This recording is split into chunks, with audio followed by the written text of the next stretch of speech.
A very good morning to all. Our distinguished guests, esteemed speakers, and delegates. Myself, Dr. Rinki Thakur, Senior Resident and DM Clinical Pharmacology student, Department of Pharmacology, IJIMS, Patna, welcomes you all. As we all know, we have gathered here today with great enthusiasm for the first annual conference of the Academic Society of Pharmacologists of IJIMS, ASPICON 2023, organized by the Department of Pharmacology, IJIMS Patna, under the aegis of Indian Pharmacology Society, Bihar State Branch. The theme of today's conference is Precision Clinical Pharmacology, Future of Rational Therapeutics. I hope this event will serve as a platform for sharing knowledge, exchanging ideas, and learning.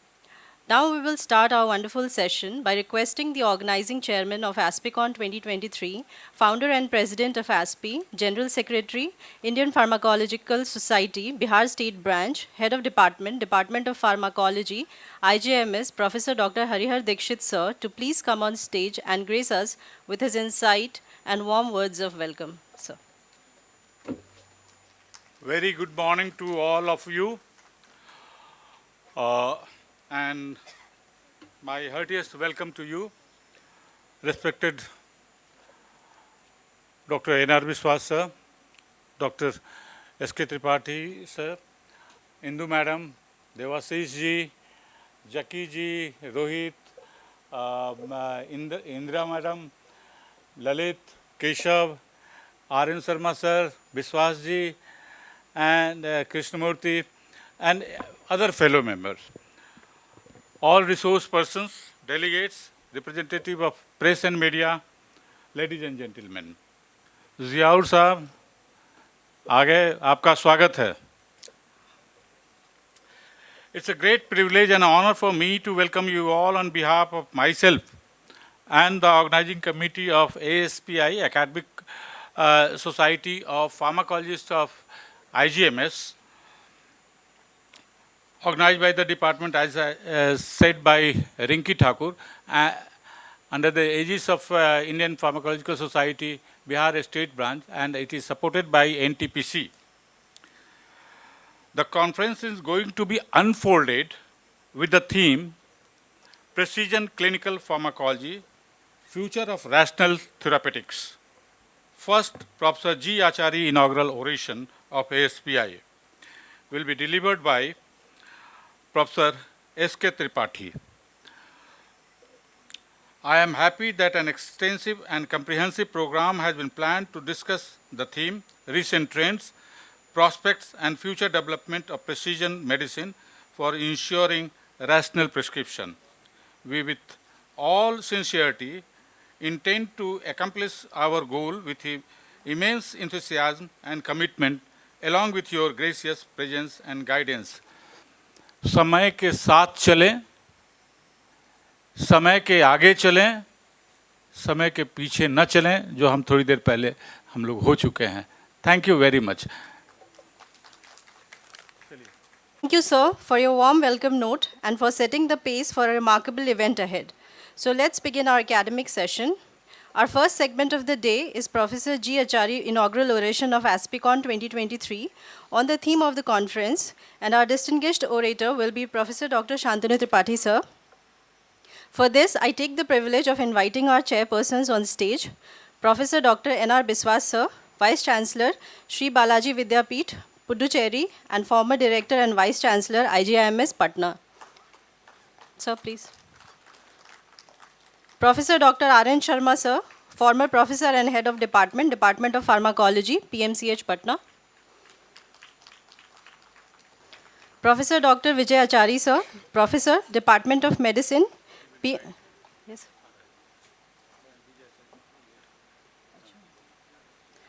Professor Dr. Vijay Achari, sir, Professor, Department of Medicine, PMCH, Patna, and son of a great personality, late Professor Dr. G. Achari, sir, founder of the Indian Pharmacological Society. He'll be joining us in a while. It is my honor to hand over the mic to our esteemed chairpersons who will guide us through the proceedings.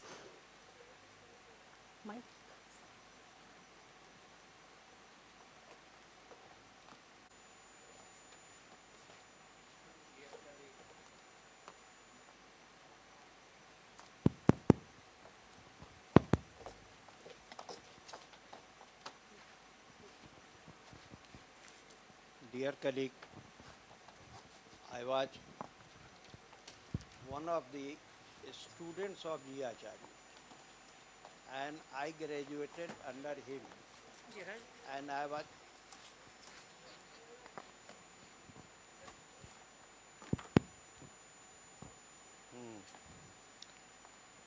he was my teacher, and I was punished by him also.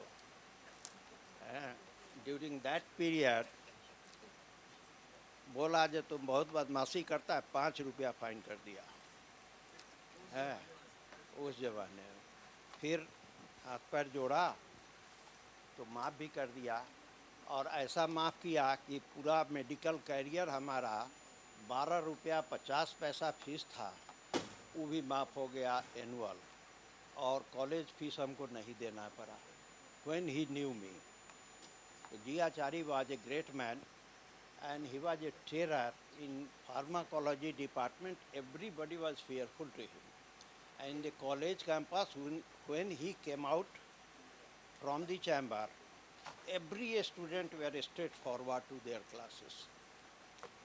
That was the discipline of G. Acharya. In that memory, we are collected here, and Tripathi ji will talk something more. And I remember when I got head of the department post in Patna Medical College, so that was the chamber of G. Acharya, where I sat for several years. Now my another colleague is sitting there, but I enjoy well in the name of G. Acharya. When I joined as a professor, I went to see him at his house. G. Acharya and Kamala Acharya both were very close to me. Thank you very much. Let us have a talk.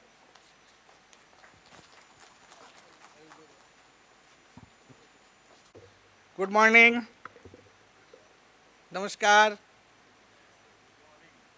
Vanakkam, हाँ वनक्कम मतलब है नमस्कार in Tamil. Okay, so I'll take not more than 5 minutes.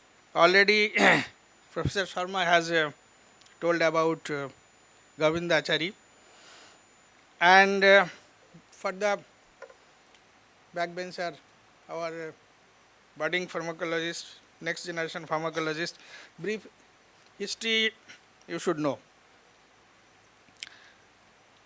Before Acharya, yesterday was the birthday of the stalwarts, whom we called father of pharmacology in India, Colonel R.N. Chopra. He was born 17th August 1882 and was alive up to 13 June 1973. And incidentally, it was his birthday yesterday, 17th August. And then another stalwart is Govinda Acharya. Dr. Sharma already told about him. And history of pharmacology and Patna is interrelated, and nobody deny that.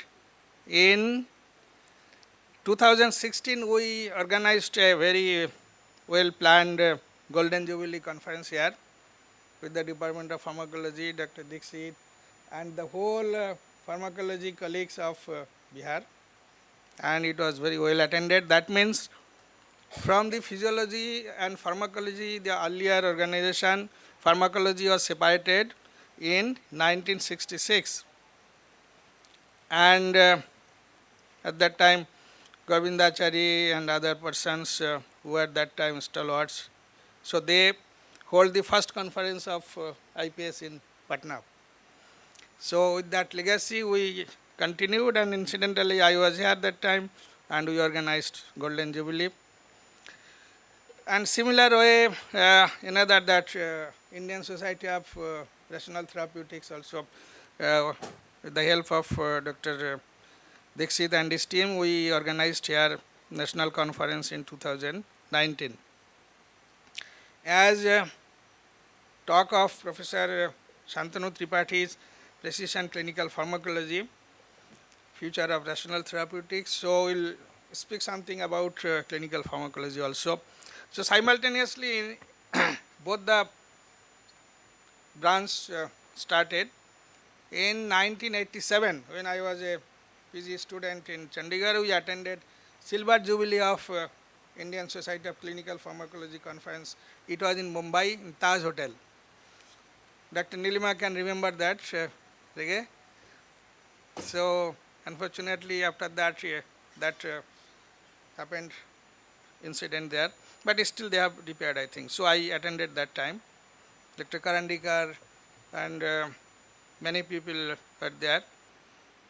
Dr. Sataskar was there or not, I can remember. And we called Dr. Seth, UK Seth, father of clinical pharmacology. So I used to meet him there very frequently uh, in Santa Cruz, his home. So they conducted there 1987, the Silver Jubilee. So in that way, if we calculate, so 2012 was their Golden Jubilee. Unfortunately, people could not do it in a better way. And last year, we have organized here before I left. We again revived Clinical Society, and the first conference of Association of Clinical Pharmacologists, we did the first conference here. And from tomorrow, I think, second conference will be in Calcutta. That is something about the story of pharmacology and clinical pharmacology. And during that time, 2016, we had saved some money. So Dr. Dixit proposed that why not in IGMS we should start a association, is it? So I told okay.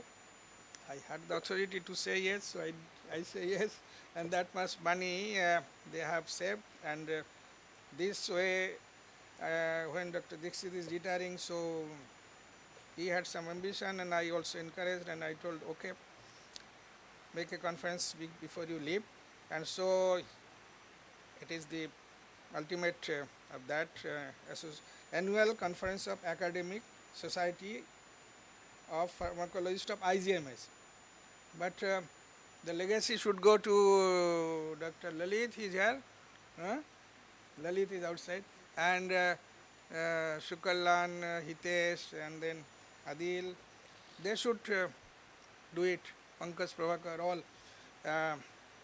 Because it's good that if one institute can make a conference.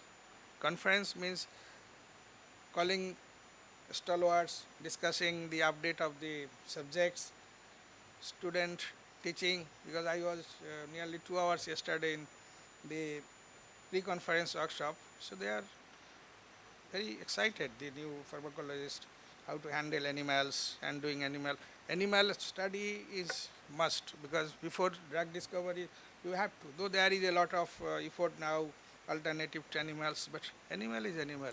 Touching animal, injecting animal, that gives a lot of experience. Similarly, like you have to do in mannequin, but unless you go and see patients, unless you palpate the liver, unless you listen the percussion, then in the stethoscope the sound, so you cannot be a good clinician. So that's why patient is a must. Similarly, preclinical animal is a must. So with these few words, I invite Professor Shantanu Tripathi, and we have nearly 4 decades association.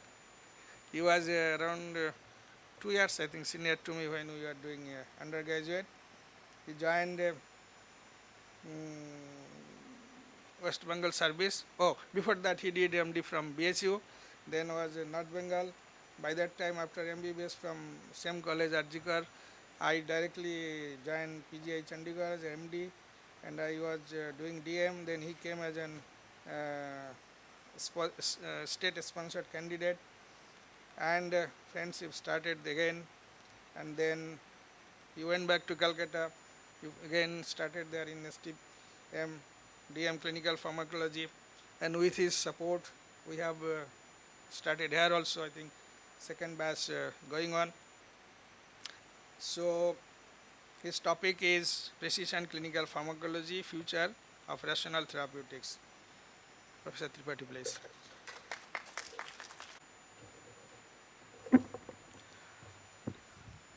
Good morning, and thank you very much, chairpersons, sirs. Um,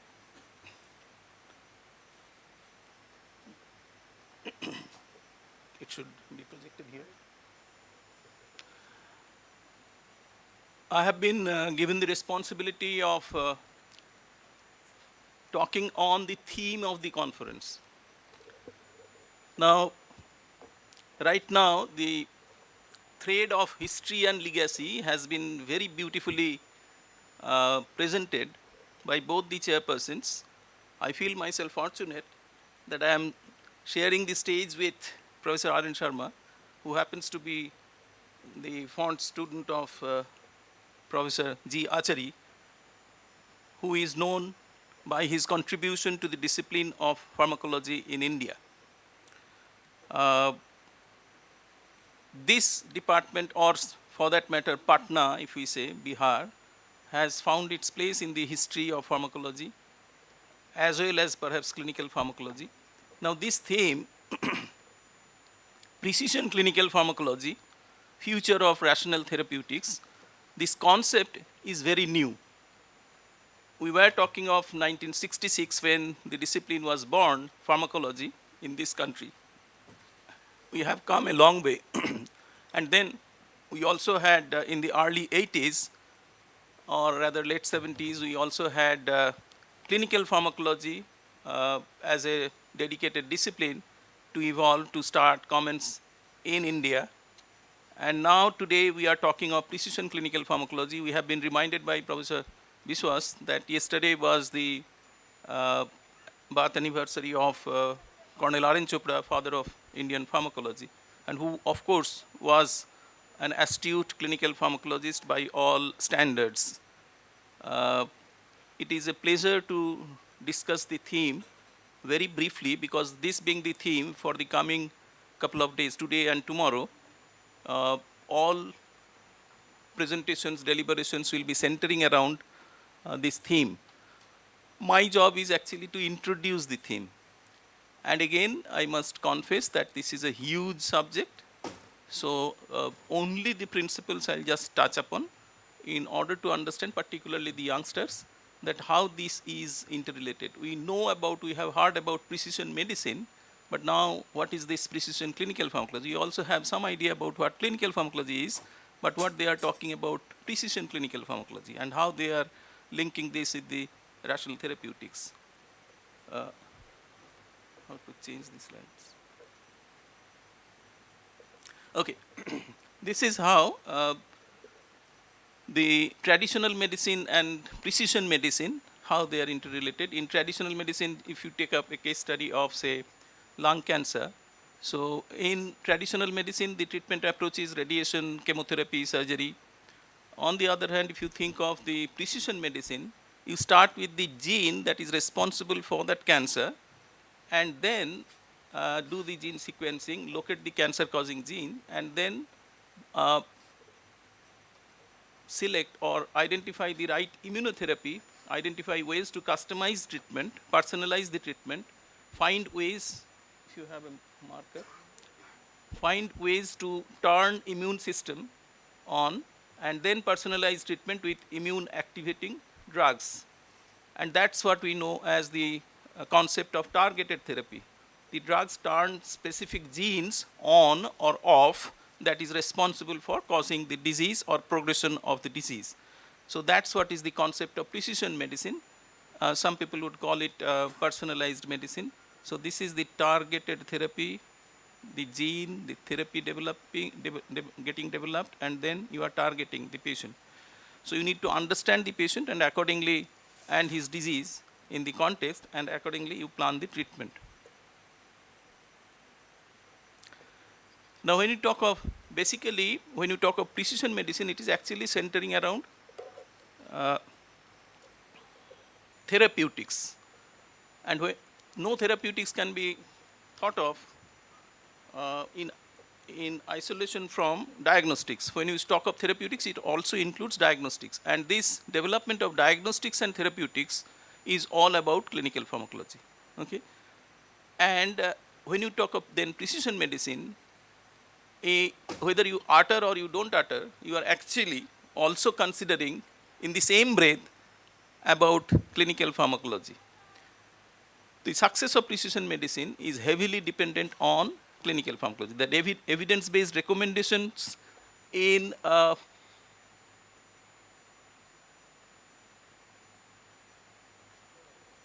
okay, the evidence-based recommendations in disease therapeutics, when you say therapeutics, you also mean prevention and treatment both, usually follow the principles of average patient. All the guidelines are actually meant for an average patient. And as if one size fits all. But we all know one size doesn't fit all. So you have to customize, you have to tailor the treatment for the individual patient. Does it really help all patients? Certainly not. Is it not a little oversimplistic? Yes, it is. The concept and approach of precision medicine are aimed at bridging this gap. Okay? What is already there. So precision medicine is an innovative approach to tailoring disease prevention and treatment that takes into account differences in people's genes, environments, and lifestyles. So these are the three elements that actually determine the study of precision medicine: genes, environments, and lifestyle. Some people, they would club these two, environment and lifestyle, because when you talk of environment, that perhaps also embrace lifestyles too. So basically it is genes and environment. But then this is the definition that has been given by a authority, and the goal of precision medicine is actually to target the 3 R's principle: the right treatment to a right patient at a right time. Okay. Now this GEL, let us remember. The discipline of clinical pharmacology, on the other hand, that deals with the study of medications in humans and their effective, safe, and economic use. We all know that. The domains of clinical pharmacology would include new drug development, repositioning of existing drugs, clinical trials, regulatory clinical trials for generating evidence, drug regulatory affairs, health technology assessment, medication errors, off-label use of drugs, pharmacovigilance, biomarkers, diagnostics, pharmacoeconomics, pharmacoepidemiology, pharmacogenomics, and above all, rational therapeutics. So it shares the same ecosystem as with precision medicine. Rational drug therapy and precision medicine, if we think of, the role of drugs and pharmacotherapy in disease prevention and treatment cannot be overemphasized. The principles of a rational drug therapy also revolve the 3 R's: the right drug for the right patient at the right time. So that's how they are interdependent. We ought to consider the index drug treatment gels with the person in his or her context. This context is environment and lifestyle.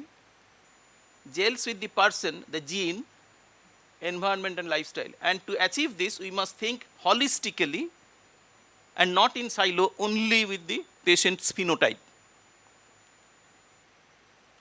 In terms of drug therapeutics, the two disciplines then, precision medicine and clinical pharmacology, they are closely interdependent.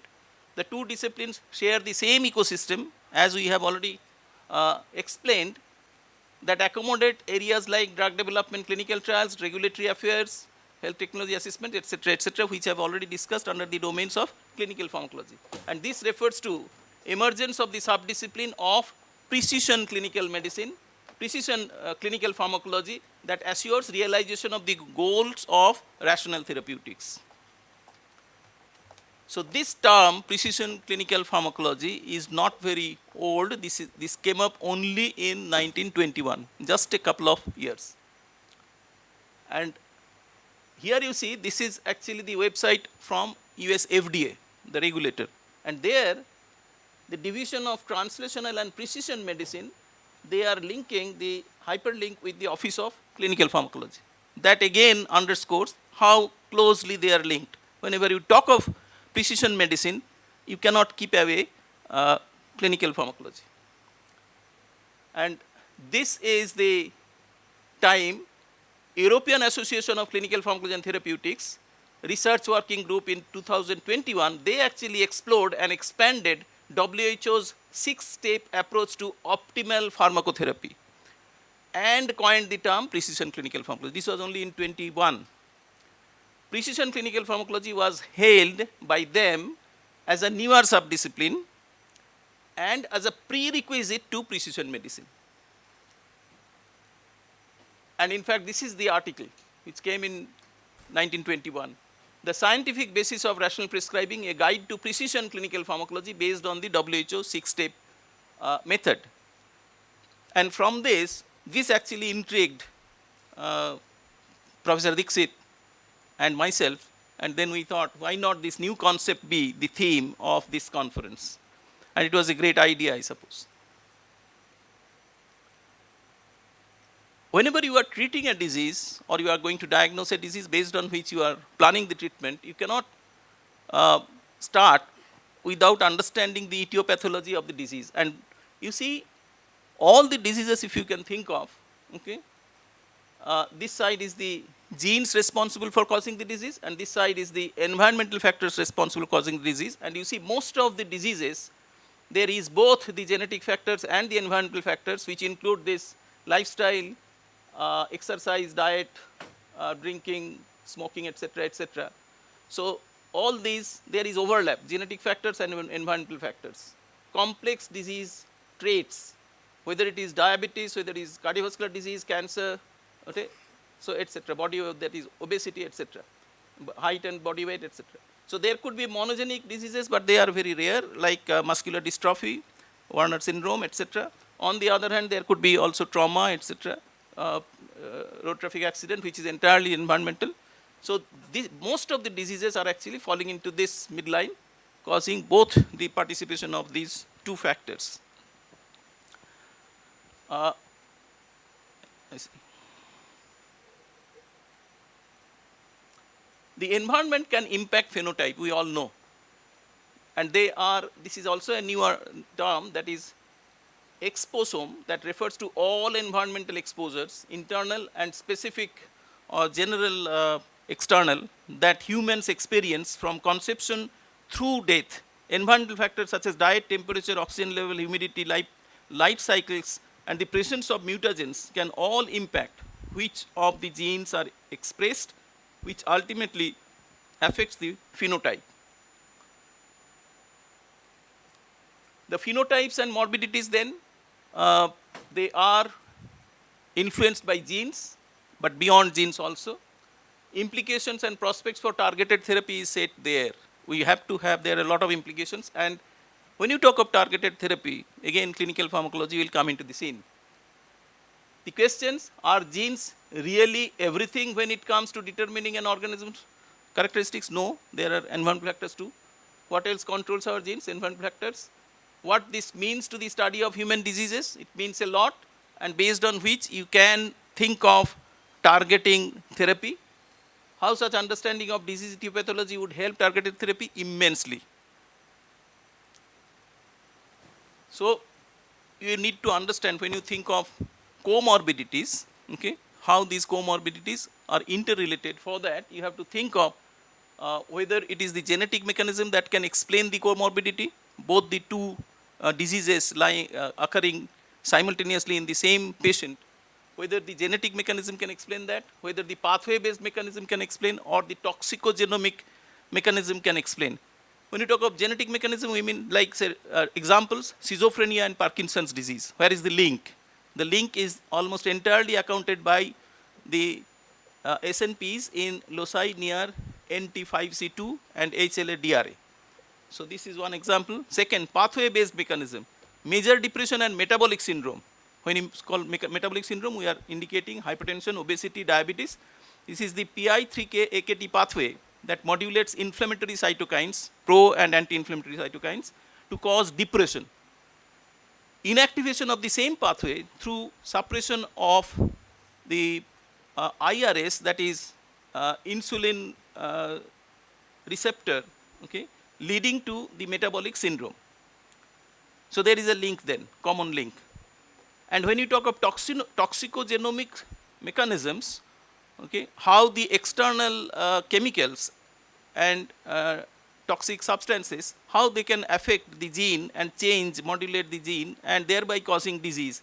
Now, when you talk of atopic dermatitis and nephritic syndrome, okay, there is a link, common link is, missing link is methoxychlore, which is a pesticide basically, but continued exposure of this lead to atopic dermatitis with the expression of IL-13 in skin. On the other hand, prenatal exposure, particularly during the time of gonadal development in the fetus, uh, would cause adult onset kidney disease, nephritic syndrome. So here is the link. So these understanding, these insights are actually the areas of clinical pharmacology, and this paves the path for defining the role of precision clinical pharmacology when it tries to, okay, develop targeted therapies.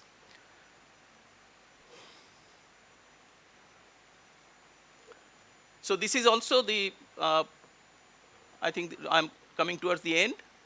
So far as the diagnostics are concerned, so far as deciding the prognosis is concerned, so that you can predict the outcome, whether it is the DNA microarrays, and deciding the treatment, the markers for individualized drug selection, individualized dose adjustment, response to treatment, or discovery of new roles for existing drugs.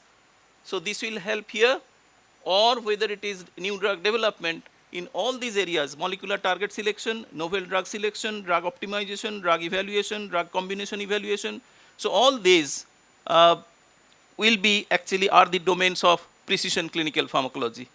So the rational drug therapy and precision clinical pharmacology, then it's not something which is very theoretical or thing. They are very closely linked. Precision clinical pharmacology is definitely evolving, should evolve with the advent of pharmacogenomics on one hand and emphasis on precision medicine.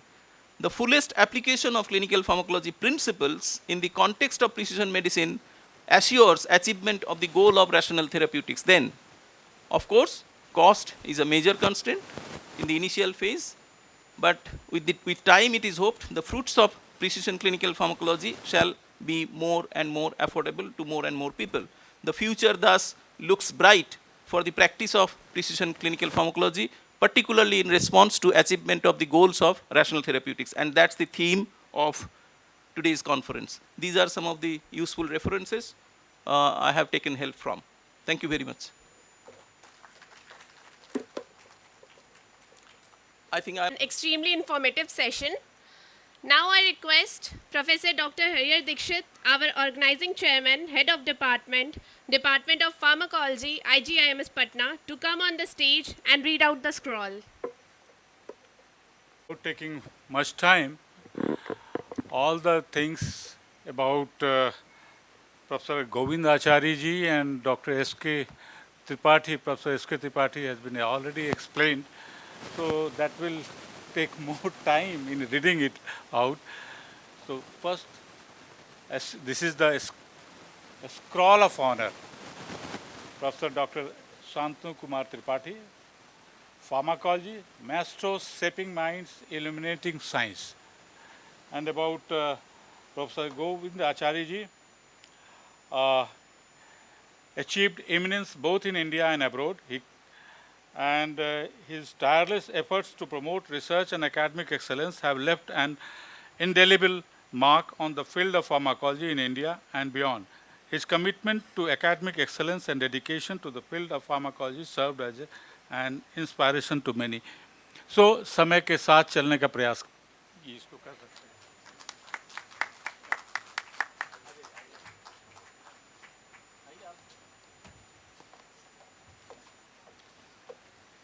I request our chairperson to felicitate our orator, Professor Dr. Shantanu Kumar Tripathi, sir.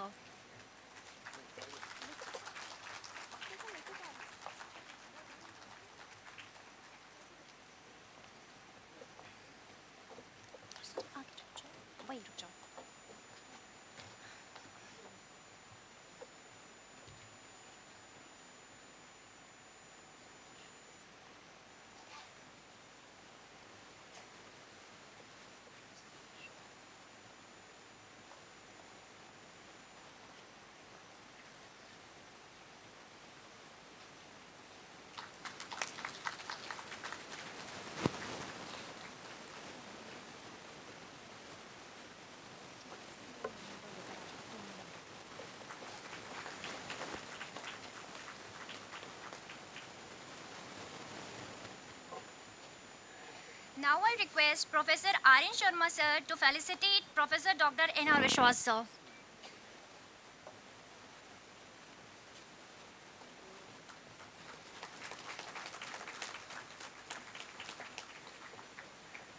I request Professor Dr. N.R. Vishwas sir to kindly felicitate N.R. Vishwas, R.N. Sharma sir.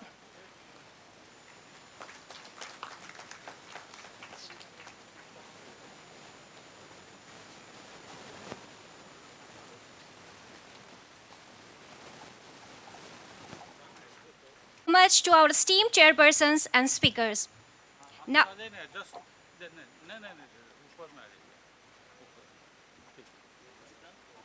Now, let's move to the next segment, the symposium, where we are about to delve into the world of insightful discussions and decisions knowledge sharing. Our first symposium is about patient safety. For this, I would like to invite our respectable chairperson on stage, Professor Dr. Devashish Sota, Professor and Head, Department of Pharmacology, AIIMS, Bhubaneswar.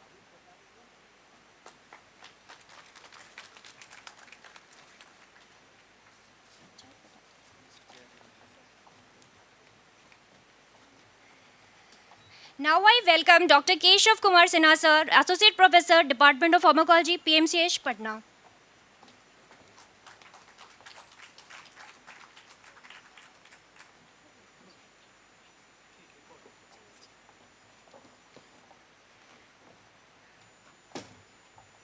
Dr. Vipin Kumar Parihar, Sir, Dean, Naipur, Hajipur.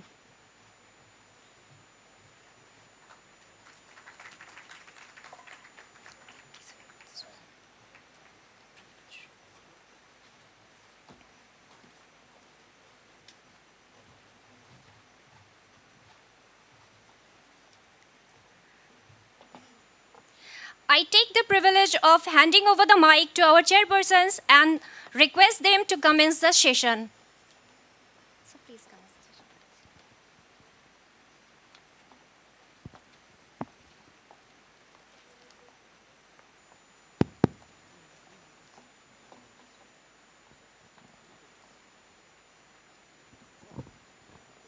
Good morning, everyone.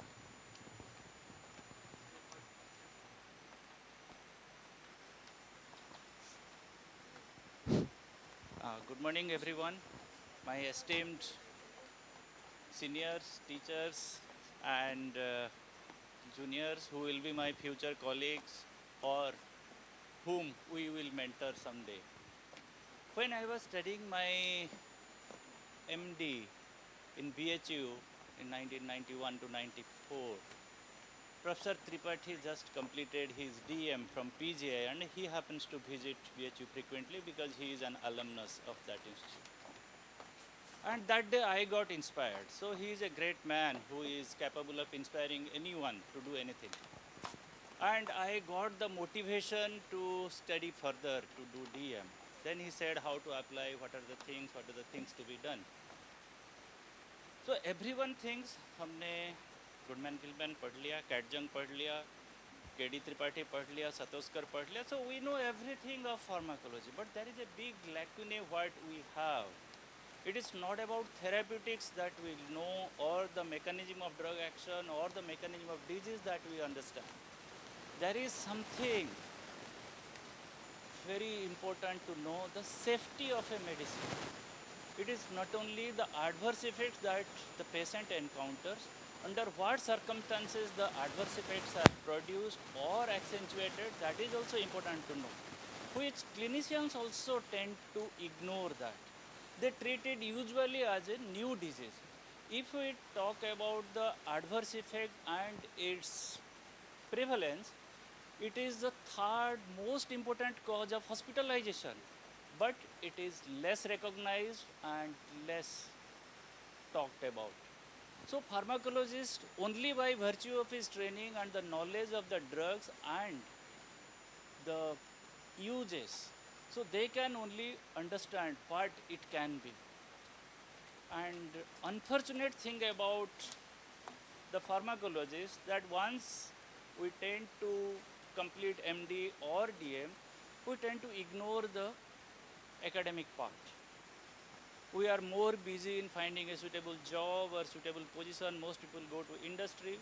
Fine, no problem. But their responsibility does not end there. They must do something to the subject, something to the nation. And what we learn so far is from the books written by the West, right? So we have very few books which are authentic, which are informative, and based on the study conducted in India. How many studies we have? Very few.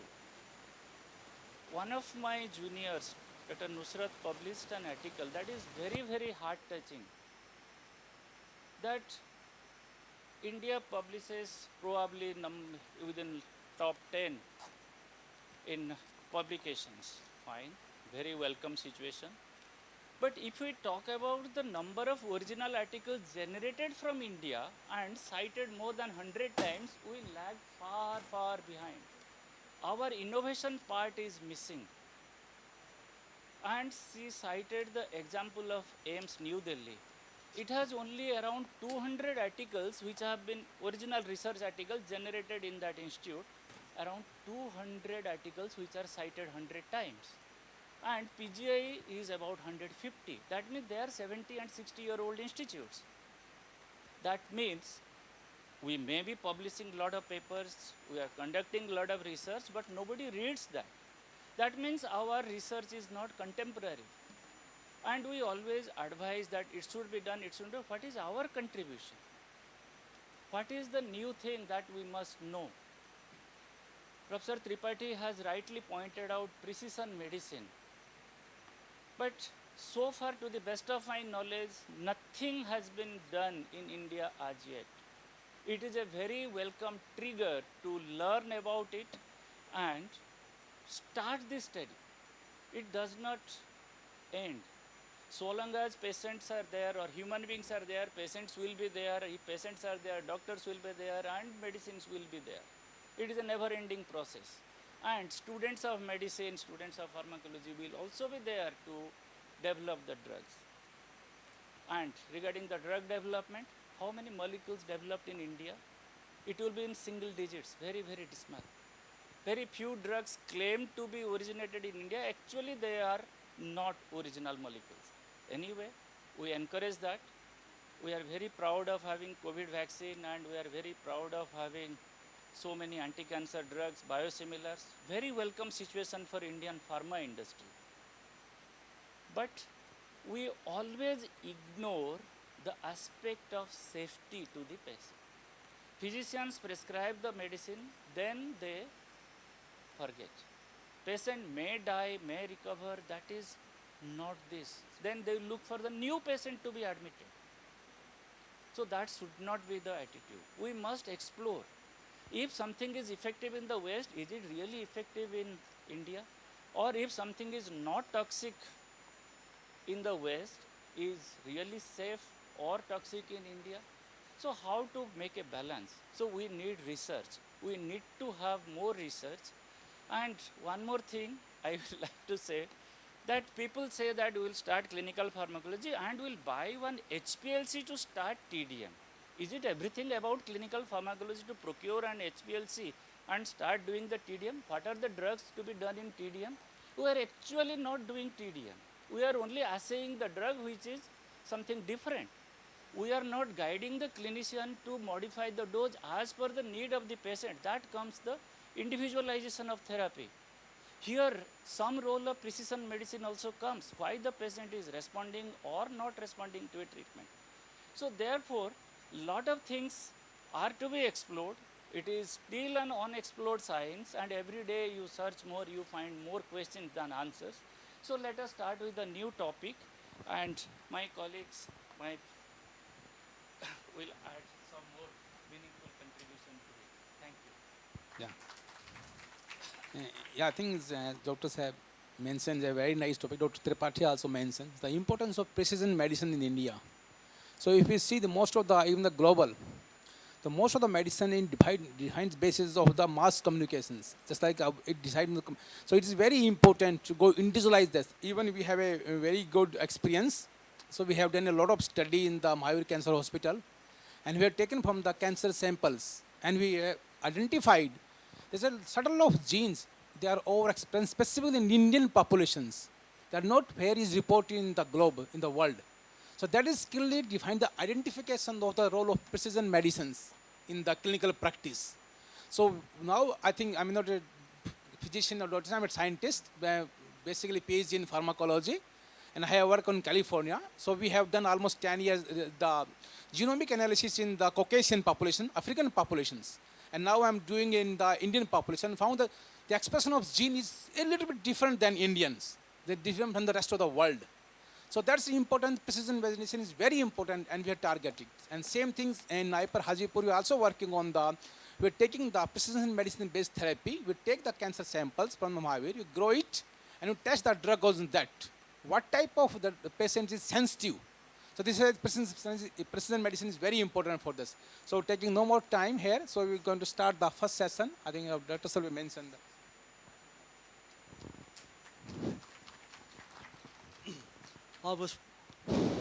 Our first speaker, Dr. Meera K. Desai, MBBS, MD.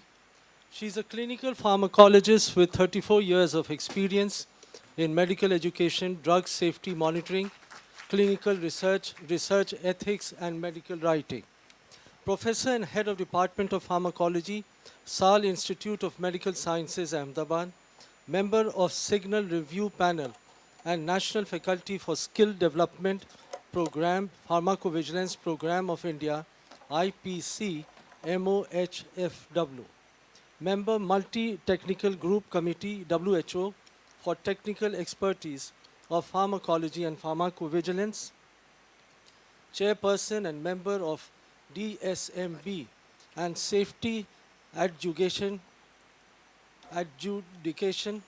Committee of Phase 1-2 Clinical Trials of Drugs and Vaccines, member of the Course Advisory Group and resource person for course on rational use of medical products by WHO India, CDESCO appointed good clinical practice expert for inspection of clinical research facility, clinical trial sites and ethics committee, core committee member for casualty assessment of new anti-TB drug, no, it is causality assessment, I'm sorry, of new anti-TB drug, National TB Elimination Program, MOH and FW, member expert committee to assess FDC de novo by CDESCO, member expert committee to assess FDC de novo by CDESCO.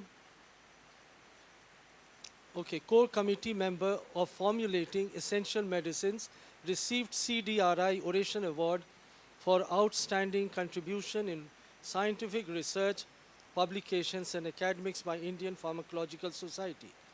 Her topic is artificial intelligence of in pharmacovigilance.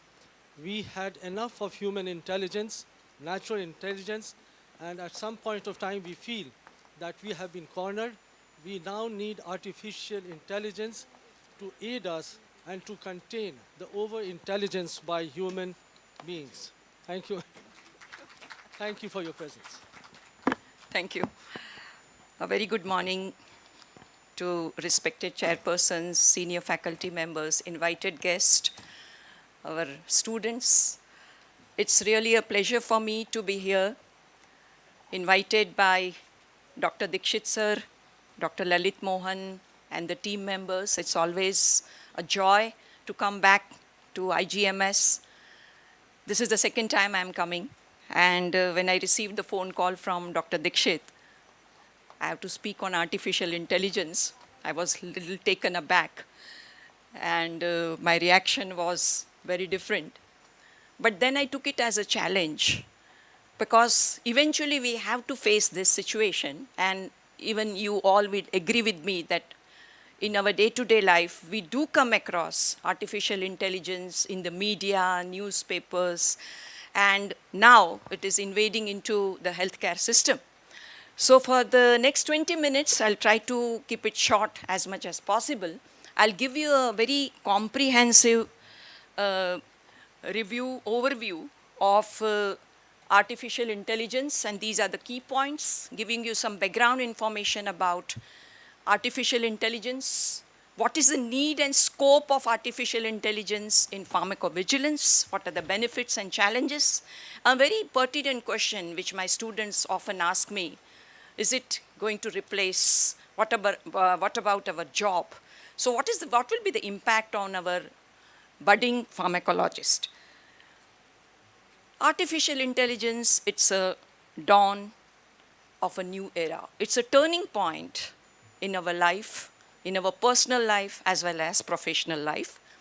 And unknowingly, it has already invaded in our personal life from our home to street, and now it is pervading into scientific research, healthcare system, drug development process, as well as pharmacovigilance. So what is artificial intelligence? It's a branch of computer science. It describes the ability of a machine, a computer here, to imitate the human behavior that deals with certain tasks which requires human intelligence, such as ability to learn, visual perception, face recognition, speech recognition, creative composition, translation, decision making, and combination of all these. The components of this technology, it contains the database of facts and algorithms. These algorithms, these are the expert system that has the ability to instruct the computer to perform a task. Eventually, it learns, relearns based on the experience of success and failure and predicts the outcome. It may be right, it may be wrong. Now, how is this possible? How can a machine, a computer, can really predict, especially in the healthcare system? And even artificial intelligence has undergone a lot of advances. There are so many languages. And this is because the technology has a neural network. Like we have neurons in our brain. Like the human beings, we have neurons. All these neurons, we know that they are very well connected, like presynaptic, postsynaptic, there are neurotransmitters. So similarly, this technology, you can see from this slide that they are very well connected, they have multiple layers. So based on the training data sets, the training which is done to the computer, it undergoes the processing and finally predicts, and that becomes the outcome. So fundamental of this technology, the key to this technology is the training data set which is used for teaching and training. This is most important thing. And based on the training data sets, as we use it for a child who is in the school depends upon the teaching, training, environment at the house, in the school, the child will eventually learn the things and become an intelligent person. Similarly, the computer who is exposed to these data sets undergo teaching and training, it undergoes a learning process, extracts the information, predicts, and ultimately relearns based on the success and failure. So with this background about artificial intelligence, let's find out that what is the need and scope of artificial intelligence in pharmacovigilance. As from the slide, the global status of the individual case safety reports, which are usually from the spontaneous reporting system. This is the major method which is used by all over the countries who are participating in this international drug monitoring program. You can see the number of these ICSR, there is an exponential growth of the volume of data. And we can proudly say that even India is also participating in this program, in the international program, and we are ranking, we are the 8th reporter of this out of 107 countries. And this is something really a proud feeling for all of us. Over and above the spontaneous reporting system, there are other sources for collecting the post-marketing safety reports, as our chairman said, that what happens when the drug is already introduced and prescribed by the clinician. The other methods which are used by quite number of countries, as well as the major, especially pharmaceutical industry, the other sources are used is the clinical trial data, pharmacoepidemiological studies, disease registries, patient registries, periodic safety update reports, the published literature of case reports, nowadays even electronic health records, and even social media. You'll be surprised to know that even social media is also used to find out about information about the medical treatment and the adverse effect. The greatest challenge to the stakeholders is how to process this enormous volume of data. The number of reports and the data is increasing day by day. It is into billions. How to make it sensible use of this enormous data and separate needles from the haystack. It is extremely important to at least those who are reporting, those who are contributing, how to use this. That is the greatest challenge for the stakeholders, including the program managers, as well as the pharma industry, as well as the regulators. With this, we need to understand how these case reports are processed. Each and every individual case safety report, the ADR report, it undergoes processing.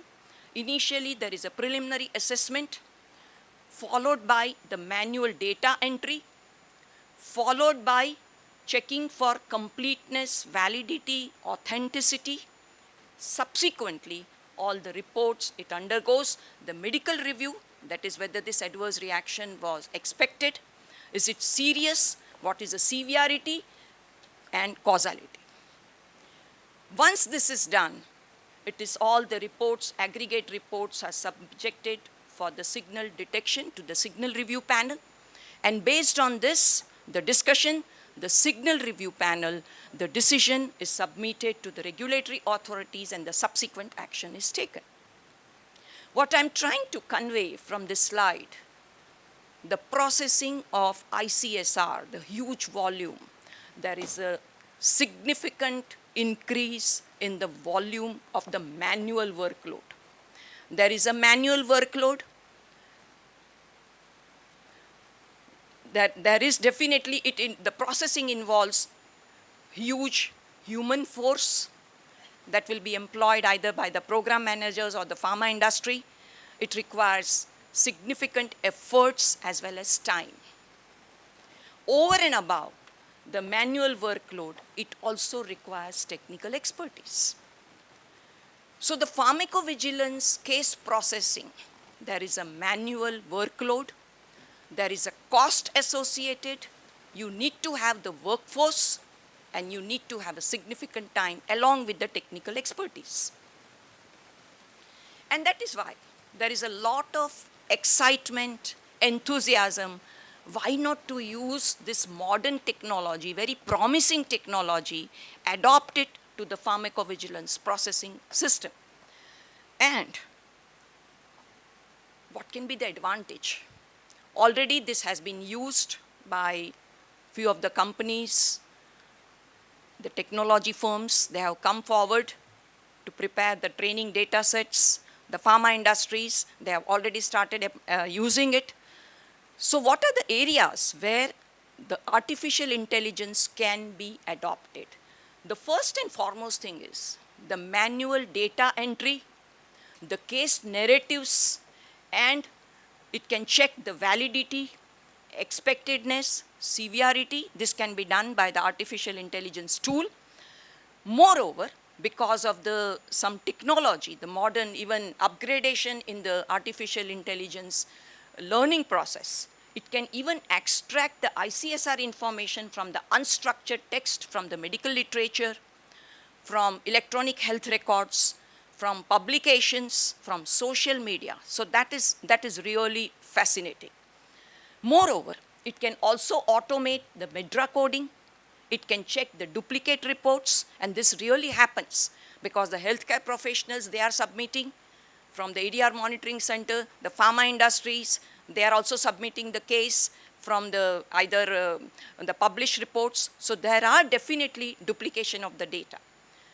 it can also categorize whether the report is physician reported or consumer reported, and it can identify serious reports. So this is really, it has the potential. The tool definitely has the potential to be adopted in the pharmacovigilance processing. So with this, what are the benefits of automation? We can say this is an automation. It can be done automatically. The manual workload where you have to employ people, the person will be given the salary, there will be a lot of time, efforts to read, go through it, extract the information, and then enter into the ICSR, and that will be processed. So this manual workload, there will be definitely reduction in the burden of manual workload, especially the data entry and the coding, which is a very routine, repetitive task. It doesn't require any technical expertise. Secondly, it can identify the ADRs. Moreover, with the more number of datas in the database, it can also identify the subtle data pattern within the narratives, especially the drugs which are new, which are very rarely prescribed. So whether these type of adverse reactions are observed, reported, that can be identified, and the manual review of the individual cases can be reduced. It can be avoided. So the significant advantage of the AI system in pharmacovigilance is it can reduce the time, the efforts, it can check the quality, completeness for the manual process reports, and reduce the cost of case processing. And when I say it is reducing the cost of case processing, it is in with the pharmaceutical industry perspective, where they have to employ people for this case processing. Now, the implementation and the practical impact, it is not that easy. From the slides, it looks very easy. The manual work will definitely be reduced, but it raises several questions and the challenges. Essentially, if you look at the whole process of pharmacovigilance, there are two components in ICSR processing, that is a causality assessment and signal detection. These are involving the cognitive function. You really need to have technical expertise. You need to do the complete clinical evaluation as well as perspectives from the clinician. So these two components, definitely there is a role of clinical evaluation, perspective, and human expertise. Secondly, the medical science is very complex, as Dr. Shantanu Tripathi said in the morning, that you cannot standardize a single drug which is producing skin rashes. As per my experience, I can say, even if it is a simple skin rash, you need to involve dermatologist. You need to see the image. You need to go through the whole case. What is the causality assessment done by the center? What is done by the person who is allotted the responsibility in signal review panel? And what is the perspective of a clinician? All these things, it does matter. Even when you want to really discriminate SJ syndrome and toxic epidermonecrolysis, you really need to have the clinician's experience, perspective, and complete evaluation. So we cannot, standardize for all drugs in all cases. The science is very complex and it is ever changing. And when the data is so heterogeneous and complex, is it suitable for full automation? Can you leave the causality assessment or signal detection to a machine? Can we really rely on the machine, which requires a complete clinical evaluation? There is a serious risk associated with full automation. That means the whole processing will be automatically done by the AI tool. The automation definitely should be smart enough, should be intelligent enough to involve human touch. So what the second important challenge is the training data sets. The training data set has to be valid, robust in a real world setting. When I say the training data set has to be valid and robust, so what is this valid and robust data set? It has to be vast and diverse. It should be from different sources.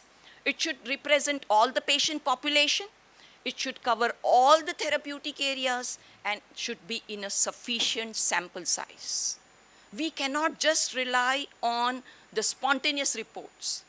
We already know that spontaneous reports, there is a significant underreporting, and it is a universal problem. It is a selective reporting by the ADR monitoring centers. It does not reflect the real world scenario.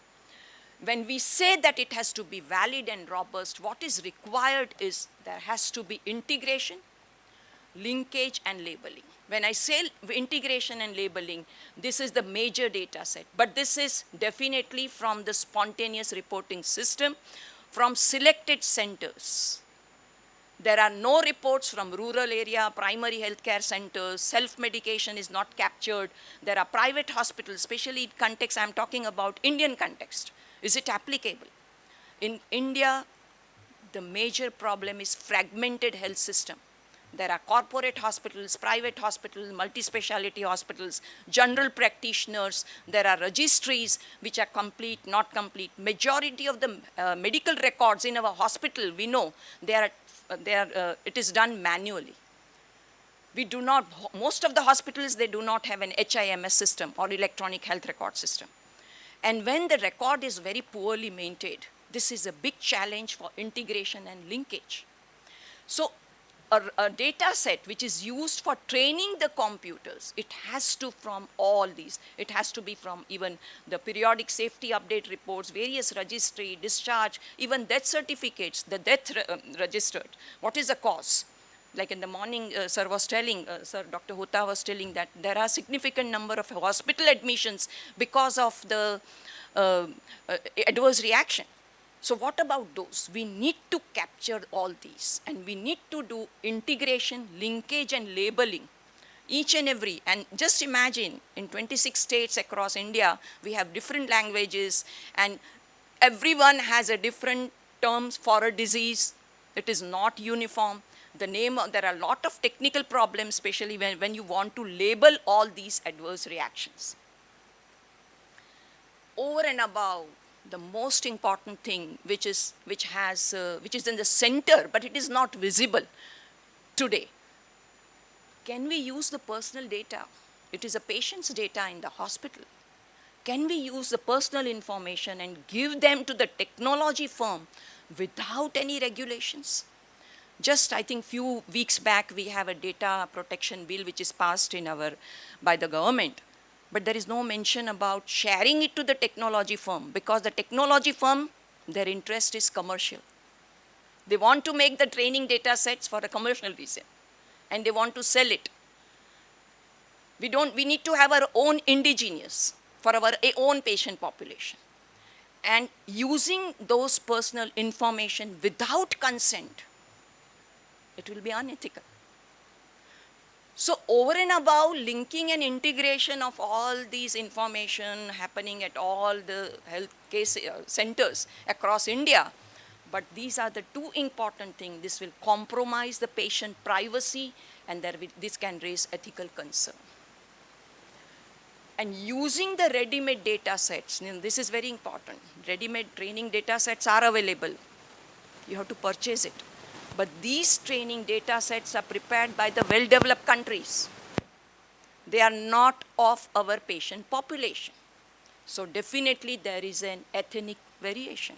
There is a racial discrimination. How can we use? Our problems are very different. We have malaria, dengue, tuberculosis, and all that. While certain well-developed countries, you don't see these kind of cases. So how can we use this? These are very expensive things. We cannot use the training data set. We have to have our own training data set, indigenous, based on our patient population. And the prediction of the AI tool, when you use this, it will be inaccurate and it will be biased and misleading all. So the challenges of the training data set over and above the privacy and ethics, there are technical problems, different names and the drugs of the disease. Infrastructure, yes, we need to have a proper infrastructure. If you want your AI, the pharmacovigilance in AI, definitely you need to have hardware, you need to have software, you have to have 24 hours, all the network, the facility, training the healthcare professionals, especially for this tool, the advanced technology, And obviously, it requires funds. Who will give the funds? Where are the funds? And for that, we need government support. And we also need regulatory perspective. How do the regulators look at it? I have received an email from the government that we need your help. You can be a part of the team. But what is their perspective? Eventually, we will come to know. Because they don't know anything about the ADR and pharmacovigilance. So whether we should adopt them, how do they look upon that artificial-based pharmacovigilance? So what will be the impact of automation? As I said, that our students, I think they are very much concerned. Those who are working with this pharmacovigilance, there are pharma industry who are only doing pharmacovigilance work. So what will be an impact? Whether they will become jobless? This will be, very much concern for our students. The AI-based system cannot replace pharmacovigilance professional. We cannot accept that. The tool has to be intelligent enough to find out that this particular case requires human interaction. And the term which is coined is human in the loop that is used by the technology people. Yes, there will be a paradigm shift in the volume-based work to the value-based work. There is our students who are working in our pharmacovigilance company, they spend a lot of time for the manual work, reading the text and all that. So the manual work will be reduced, and the same time, efforts, their skill, the knowledge can be used, will add a value to the pharmacovigilance process. At the same time, the pharmacovigilance experts need not be AI expert. It's a cross-speciality. The AI experts, they do not understand the intricacy, the definitions and the description of our disease, images, adverse reactions and all that. Neither we understand their language, what is a machine learning and deep learning and natural. We don't understand, neither we want to. But what is required is, we need to learn the new skills and competencies to explore, understand, collaborate with the technology. We need to sit together and do this. So this is my last slide.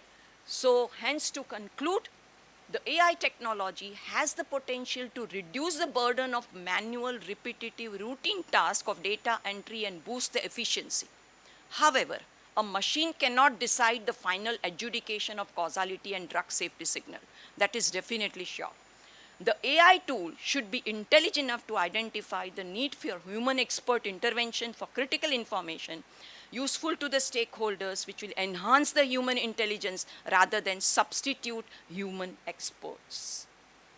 And yes, the last one, we need to balance the commercial interest, the regulation, and the patient safety and well-being. This is the most important. Thank you very much. Any Really wonderful talk, ma'am.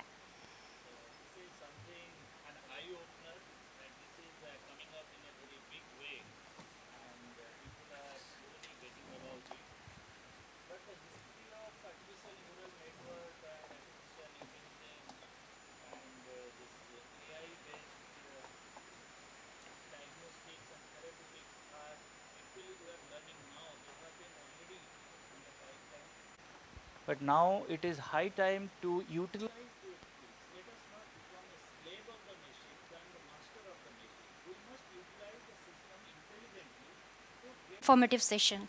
Now we have Professor Vijay Achari sir, Professor Department of Medicine, PMCH, Patna, and a son of a great personality, Professor G. Achari, founder of Indian Pharmacological Society. I request you, sir, to come on the stage. I request Professor Dr. Harya Dikshit sir to kindly felicitate our distinguished chairperson, Professor Dr. V. Achari sir.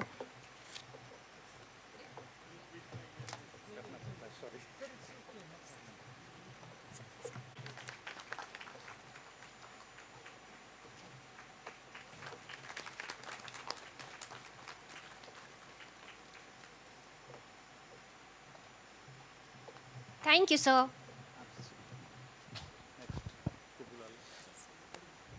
So after having a wonderful session on artificial intelligence and its implication in medical science, we have next another eminent speakers, Professor Syed Johari Rahman. So Professor Rahman is a chairman as a chairman and the professor at Department of Pharmacology, Jawaharlal Nehru Medical College, Aligarh Muslim University, Aligarh. Dr. Rahman is also a coordinator for the MD's MCH, Aligarh Muslim University. She has a vast experience of research as well as academics. He is also a national secretary for the Society of Pharmacovigilance, India. He has a credits of more than published book, 12 chapters, and more than 200 articles as a research, as a case reports, and related to the editors. So you can see he has a global traveler. He has traveled most of the country in the European as well as American continent. He has almost attended 200 national as well as 50 international conferences, and has shared his knowledge, research, and academics and policy maker in different spectrum of the science. He has edited almost 11 periodicals and had delivered hundreds of lectures as a guest speaker, as a resource person. He has conceived and concepts the environmental pharmacovigilance in 2006 and has coined a term, pharmaco-environmentologies, are also the environmentologies. So he, other than his clinical experience in pharmacology, he has a complementary experience on the Indian traditional medicine, especially focused on the Unani medicines, and he has made a center for excellence on the Aligarh Muslim University on that. And this center is also listed in the history of medicines in the National Laboratory of Medicine from USA. Dr. Rahman is also a recipient of multiple international awards. I'm not going to list here. There are many of them are from the very top universities and the University of Western Sydney, Australia. He is also alumni as a student of that university, and he also has a work there. So further, Dr. Rahman is also the recipient of Pharma Ratan Award 2017, Young Investigator Award by International Union of Pharmacology, and Junior Scientist Award for Safety of Pharmacological Society of USA. So Dr. Rahman's topic is very interesting and very important. He is going to speak on the drug disposal and environmental health science. With this brief introduction, we present to Dr. Rahman for this. Thank you. Thank you for this humble introduction. At the very outset, I would like to thank the organizers who have given me this opportunity to interact with you all. So my senior teachers, my colleagues, very good morning. So this is a topic which is basically allotted to me, and I was asked to discuss something on the drug disposal and the environmental health concerns of the drug. So let's see how I can share this topic with you all. So let's start with this quotation by Richard Asher. So what happens is, whenever you give a drug or a pill, there are only two things that a person can do. He can swallow it, or he can throw it away. That is the thing which is usually happens. So you can see these some drugs are thrown away.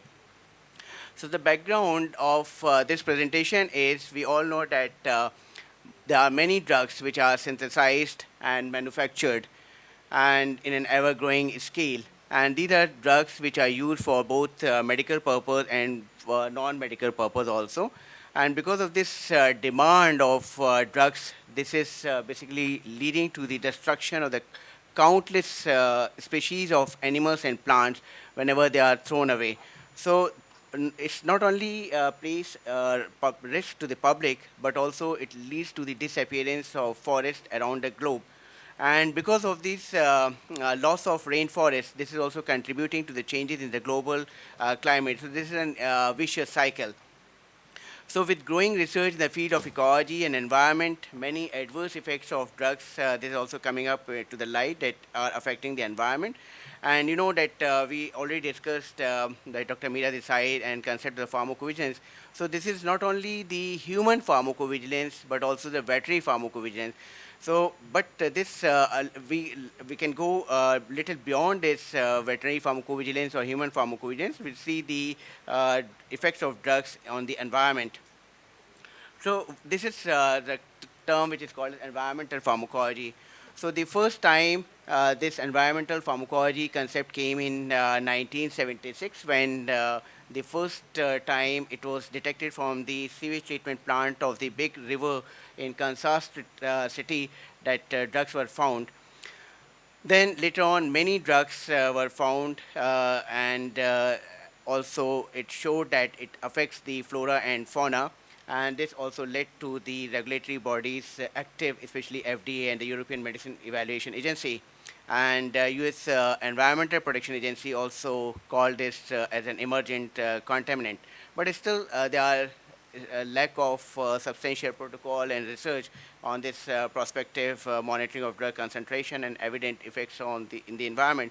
So there is in this discipline we can also study and try to understand the gene environment interaction, drug environment interaction, and the toxin environment interaction. And this brings the closer collaboration with the environmental scientists and the medical communities to address this gap. So we all know that this environment is polluted by the heavy metals and the pesticides and gas engines from the cars. And sometimes most of the drugs, they also lead double lives. Like after its consumption, after its activity in the body, this goes to the environment and take another life. So there's a double life, renewed life. And because when it comes in contact with the environment, it may have potential synergistic effect. And again, we need to know that these pharmaceuticals are entering into the environment from various routes, not only from the human body, but also from other systems. This is a diagram which, as we earlier saw that Asher mentioned that either the drugs are thrown away or has been taken. So the diagram which is taken from the Dalton, who is a scientist in the Environmental Protection Agency of USA. And these are the different sources of drugs which are entering into the environment. As I said, drugs are consumed either in animals or humans. From the humans, it is either disposed and goes as a domestic waste, or in the as you can see, as excretion from the urine and feces to the sewage treatment plant, and from the sewage treatment plant it is going to the surface water, and from surface water it is coming to the drinking water, and again there is a leakage overflow which is also coming to the surface water. So indirectly we are taking most of the drugs through drinking water. Likewise, veterinary medicines are used in aquaculture, livestock, and poultry. There is lots of drugs, not only the antibiotics but hormones, which are also used in the veterinary science, veterinary medicine, and they are then going through the excreta to use as a manure, and again it is used in the agricultural land, and for agricultural land we can see that many medicines and foods are grown in the agricultural land. So when they found that drugs are there in the environment and it is coming to the drinking water, then it led to the like many cartoons also came. Like for example here, he's asking that you can ask the doctor if the tap water is right for you. And when this lady was reading prescription drugs found in tap water, she went to check her own drinking water. Likewise, this boy is asking her mother to give milk instead of the water from the drinking water. Then there are many papers and research papers which shows that these drugs in the water or the drinking water, they are not harmful to the adult but also especially harmful to the pregnant women and children. And here also you can see that doctor is prescribing certain therapeutic medicines, and if she's not ready, then he's just sarcastically he's asking to take the drinking water. So because these drugs, they are entering into the environment, and many drugs like antibiotics, hormones, painkillers, lots of drugs, tranquilizers, anti-cancers, beta blockers, they are found in the water. This is again a poem, you can see that the way Jack and Jill went up the hill to fetch a pail of water. Jack fell down and broke his crown, and Jill gave him painkillers in the water. So this is also something very ridiculous that these are the so many not only the therapeutic drugs but also the drug of abuse, like for example cocaine, which is secreted through urine and reaching to the river Thames, and from which is a river in the England, London, and people are taking cocaine from the drinking water. Radioactive drugs also found in the carcinoma patients, and some drugs like chlorphenic acid. This is basically persist in the environment for a long period of time. So there are many adverse effects of these drugs, which is also unknown most of the time, but the concern is about the unexpected. Anything could happen. So because of these medicines, they are designed to have biological effects in small doses, non-target organism, and you can also see that ciprofloxacin, which is found in the wastewater treatment in India also. So there are some examples. For example, you can see that antibiotic resistance, which is very common, everybody knows, and most of you have heard about this story of vultures extinction. This is also because of their diclofenac sodium use. And some contraceptives, when they are reaching into the aquatic environment, they are also causing the effeminization of male fish. Similarly, antidepressant drugs, they are found that they are triggering spawning in shellfish. Shellfish starts laying egg, and this also causes aggressiveness in lobsters and changes in the foot detachment and memory in the cuttlefish. So these are just examples. And again, there are antibiotic resistance. Many again very complicated. As you can see that misuse and overuse of antibiotics. This is and the environmental impact also leads to the antibiotic resistance. So antibiotics are not only causing the resistance in the humans and as well as in the veterinary science, but also these antibiotics are also affecting the plants also. Like for example, affecting the photosynthesis of the algae. Erythromycin is found in a significant amount in these species. Sulfamethoxazole and clarithromycin is also found in certain species. This is again, as I said, extinction of vultures, not only harmful to the vultures, but also led to other problems, social problems, like for example, Parsis has difficulty in exposing the dead bodies because they used to keep their dead bodies for the vultures. Again, there's a diagram where you can see that female fish is welcoming male fish because he's having the female characterization. And there's also, you can see these spawning lots of laying of eggs in the shellfishes. And again, because of these antidepressant drugs, they have found increase in the aggressiveness. This is the cocaine traces found in the river Thames. And anti-cancer drugs, although they are found in low concentration in the water, but again, as I said, concern is unexpected things. So they are not only affecting the aquatic culture, but also certain crust and fishes. Again, you can see that anti-cancer drugs also eliminating through our body and reaching to the aquatic culture. For example, tramadol and eribulin, they are basically excreted through urine or feces. So most of these drugs are classified on the basis of and dissipation times in water and sediments, and into the low, moderate, and high persistent. So drugs persist in the environment. So the drugs which are persist in the environment for around 3 to 7 days are, like for example, paracetamol, ibuprofen. Drugs which persist in the environment for 15 to 54 days, like for oxazepam, clofebric acid, is the most highly persistent drug. And sometimes some drugs needs certain factors, like for example, for biodegradation, the rate of sulfonamides is depends on the amount of light, water, pH, and presence of oxygen. So that was the examples of drugs which are entering into the environment and are used for the therapeutic purpose. So certain chemicals are also entering into the environment which are not used for therapeutic purpose. For example, pharmaceuticals and personal care products, which is a term defined by the Environmental Protection Agency. And so they are also found in the environment, insect repellents, coaching metamarker, కాదు tragedy, conference అంటారనమాట ఈ కట్టాలి pesticides దీని points ఉంటాయి found in మాకు the foodstuffs. Attend అయినారు Then there is a list of points ఉంటాయి endocrine disruptors. WHO has given a list of endocrine disruptors, which is basically affecting the reproductive system and the growth of the children and affecting the progeny. So it's a long list, which is basically are the synthetic as well as the natural drugs. So they are it's a long list which are affecting the growth. And so there are, as I said, legislation for these analysis country-wise. They are different. FDA, European Union has set some cutoff limit for environmental concentration of drug, and but little concern is there for research to find adverse effects on environment. And you know that during the clinical trials, we have certain limitation because the size, population, indication, short duration. They also found that drugs on environment is practiced almost minimally.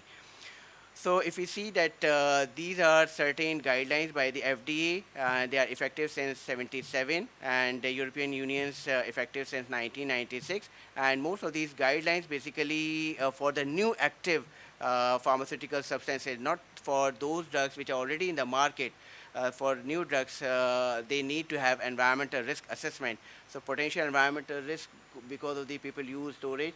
So recommendation is appropriate precautionary and safety measures. So there are 5 questions. So I'm not going to details which are basically makes the basis of the environmental risk assessment. Like for example, we need to ask, does the compound bioaccumulate? If it is bioaccumulating, then is it degradable or not degradable? Where will the drug end up? Is it in the atmosphere, soil, or water? And if it is reaching into the water, how much it will get there. So there are certain formulas and calculations which calculate the concentration of drugs in the environment. Is it toxic, acute toxic, or chronic toxic, or toxic to any other particular species, and how we can reduce it. So these are the basic principles. As I said, we need to calculate the environmental concentration. As I said, there are many formulas. Then effect is acute or chronic, and fate is it's a biodegradable or metabolized, photolysis. So these are the fate of the drug. Environmental, as I said, there are many calculations, predicted values, and effect is this. So if we see that we have Schedule Y in our country, which is there, but this is for basically for the new drugs or for sale or to undertake clinical trials. And there are extensive study criteria based on this ICH and US FDA, but environmental risk assessment is not there in our Schedule Y. So these guidelines, they basically does not cover, as I said, this is basically does not cover the drugs which are already there in the market, mainly for the new drugs, not for already the market. So post-marketing severance of therapeutic drugs into the environment also should be discussed as a part of the pharmacovigilance.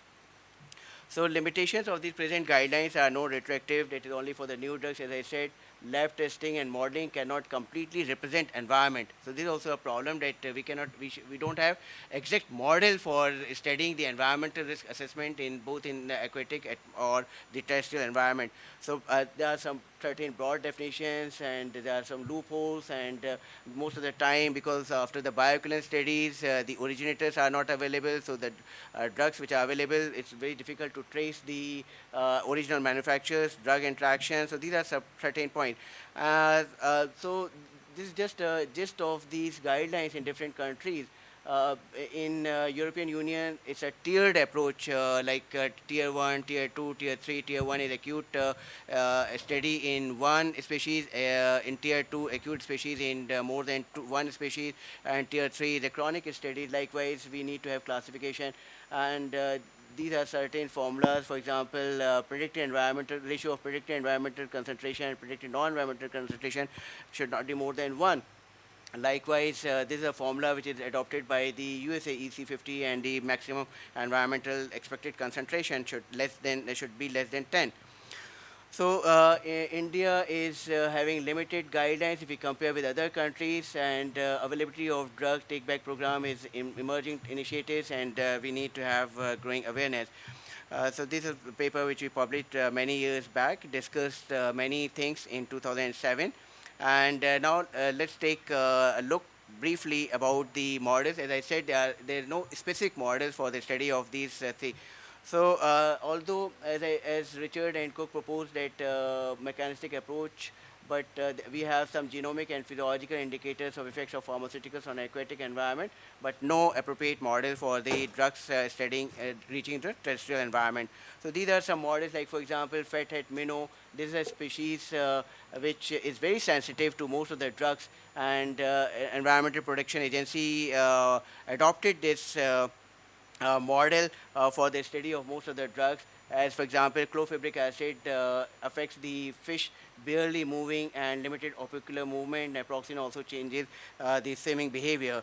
This is another species, Daphnia, which is also very sensitive to chemical environment, and we usually take this model for the acute exposure to simulate environmental pulse and chronic exposure. So we also try to formulate a model for the study of drugs which are reaching into the aquatic environment. So I'm not going into the details, but this is just like, for example, drugs consumed by the animals, then animal excreta are grown in the some plants, and then they are taken by the animals. So then we do some certain species of the organ. So this was a proposed screening method by us and in the test environment.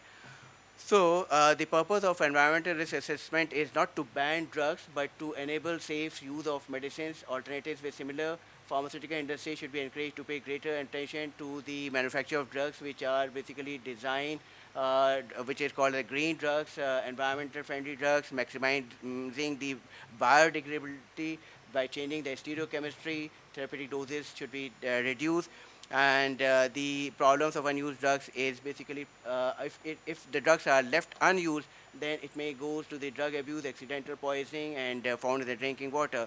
So these are some waste management programs. Our objective is no leftover drugs, and should not be on how to properly dispose of drugs, but rather how to minimize the creation of waste. So these are recommendations like no drugs should be trashed or flushed, and this should be discouraged.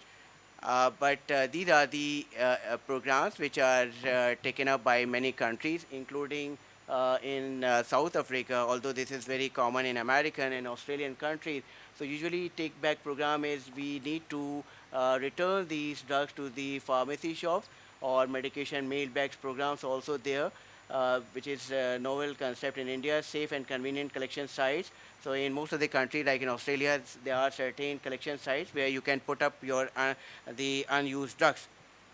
So final disposal could be like installation we can use. We can use waste landfill and solid waste landfill.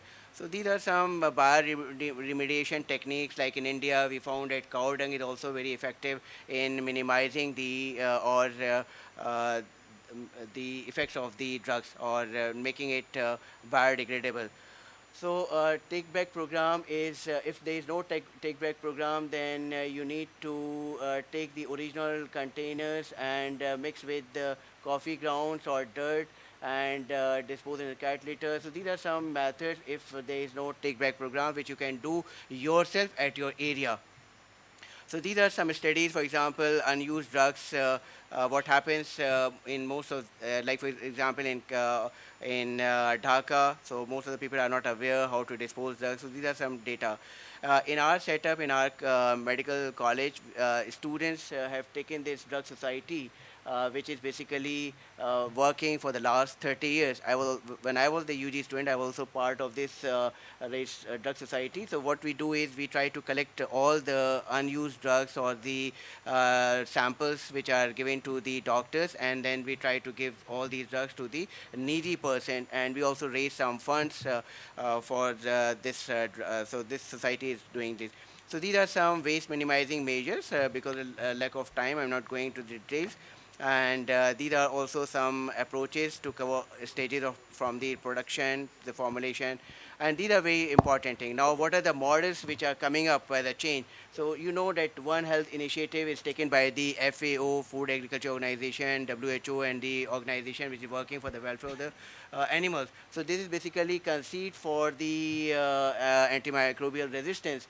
But European Union also having green drugs concept databases for the physicians, and knowledge and need assessment on pharmaceutical products, environmental, waters, and in Sweden there is classification of drugs on the basis of environmental risk assessment.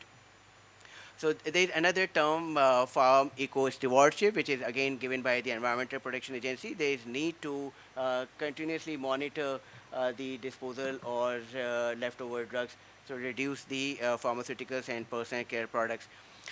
So in conclusion, I would like to say that when human or animals are given drugs orally, it may either be fully or poorly absorbed from the GIT. Unabsorbed drugs pass into the environment along with feces or urine.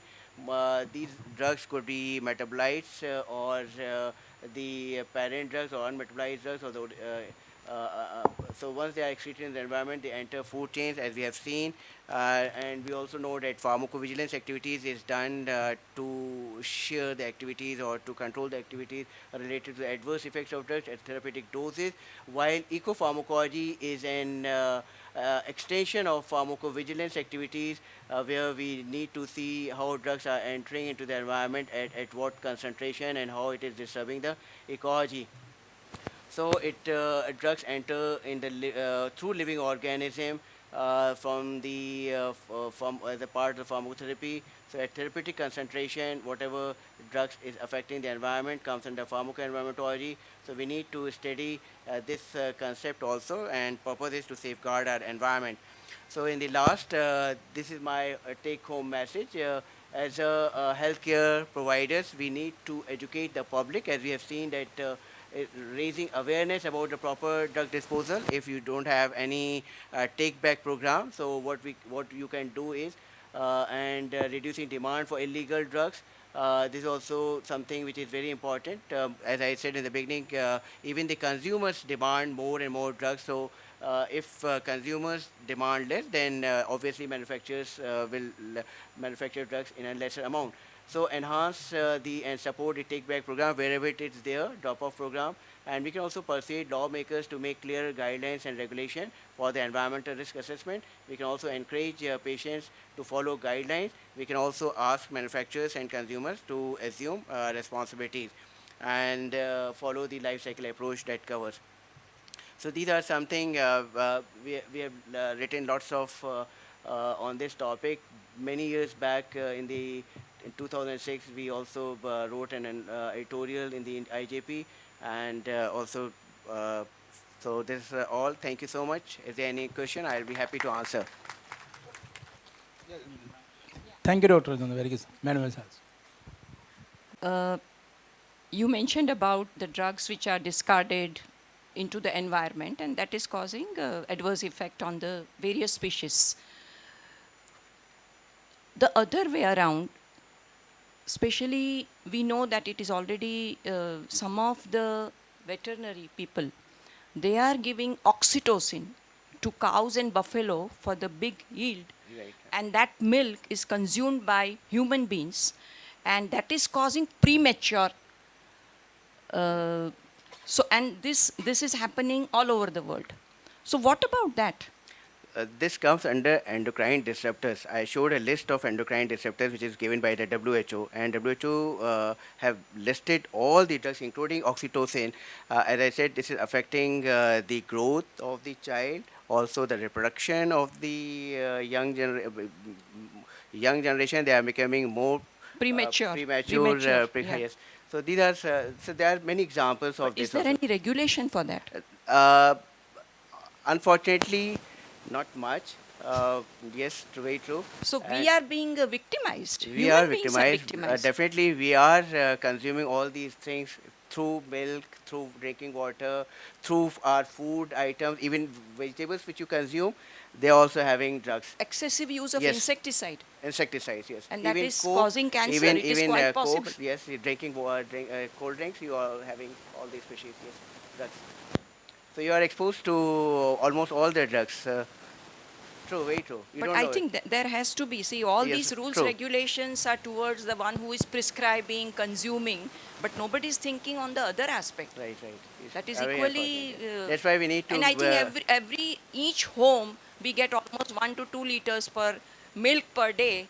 We consume that, and we are unknowingly we are exposed, and we have no other option. Almost all farmers they are giving. Almost all farmers are basically using Using it, oxytocin yes, for true. the livestock, and they increase the yield of the milk. Yes, true. Livestock में chicken को बड़ा करने में सब चीज़ जी.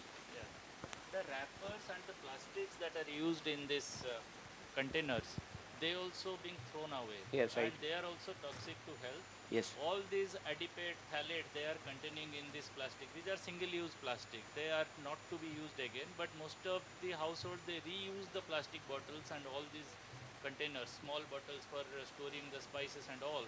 They are also toxic. Right. And they leach their contaminants to this. And one more example I like to add here, that in 1950s, the age of menarche was 16 years, 15 to 16 years in the Western girls. Now it has been reduced to 10 years. And another point, very disturbing point, is the sperm count. What we have in the 50s is now reduced to less than 50%. That means in 70 years, the sperm count has gone more than 50% reduction. So that is very, very alarming. So maybe we are going to have an infertile generation in the future. This is very, very alarming. Yes, very true. We can have a next speaker. Thank you.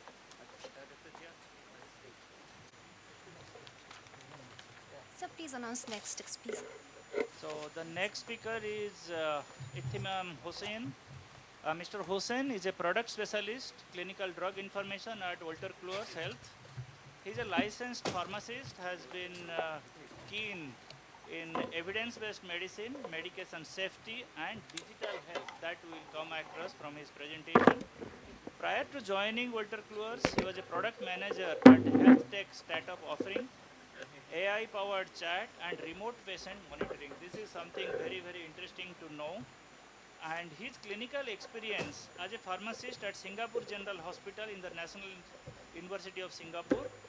And he has published several peer-reviewed research papers in the field of mobile health and oncology pharmacy. So this is, if you know what are the most common drugs now under development is the oncology products.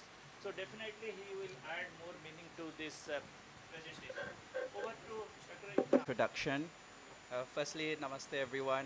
I just want to thank the organizers and everyone. It's sorry, should I use this one? Okay. It's a very great honor for me to be here, to be invited among so many distinguished pharmacologists, doctors, professors, and students.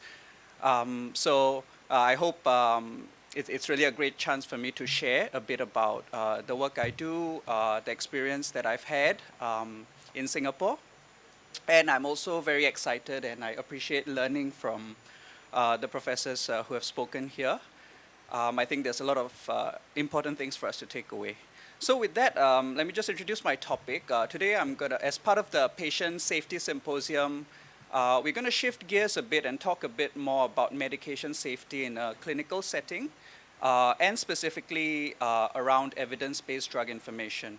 So as a background, as a clinical pharmacist, I was specializing in neonatology and also drug information and P&T reviews and so on. So of course, drug information is something that's very close to my heart. So it gives me very great pleasure to speak with you today. So as far as an outline goes, I've tried to keep it short and simple. So this is what I'll talk about. I'll do a very short introduction where I may just talk a bit about the background in India. Of course, I'm not an expert on what's happening in India specifically, but just as a way of opening the topic. We'll explore a bit about some of the common causes of medication error, and then we'll dive into maybe some of the challenges we see with pharmacotherapy and where evidence-based drug information comes into play. Okay, so I know this is perhaps a bit of a busy slide, but firstly, I think I think all of us are quite aware and know very innately and instinctively what medication error is, what medication safety means. But just to sort of refresh us, we're really talking about preventable events, right? There are, of course, events that occur that are not preventable, sometimes drug allergies, things like that. But here, really, we want to focus on things that are preventable, and we can do better to minimize them.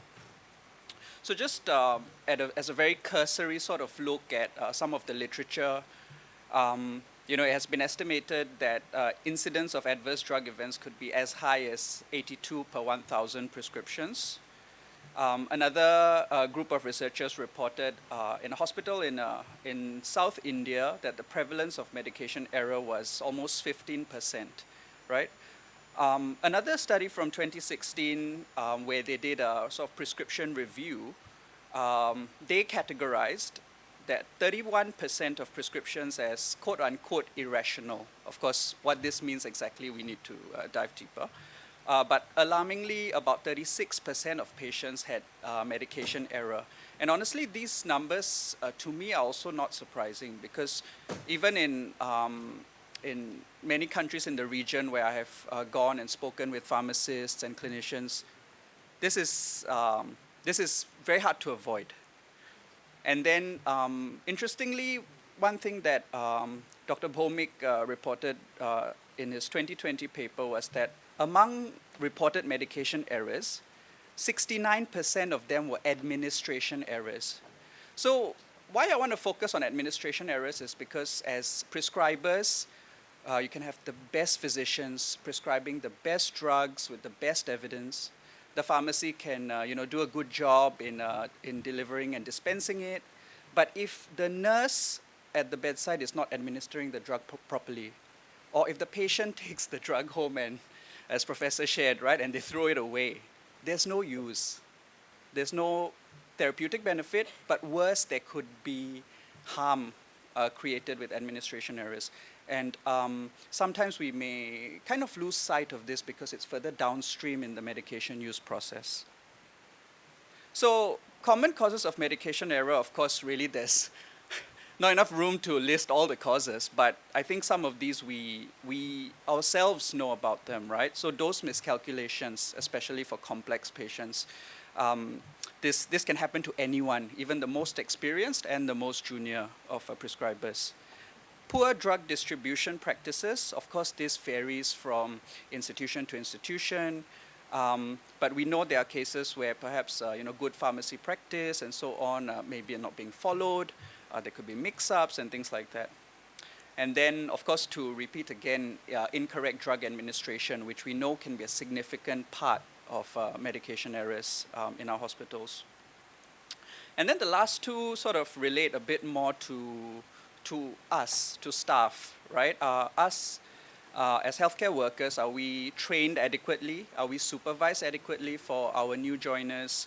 Do we have the knowledge that we need?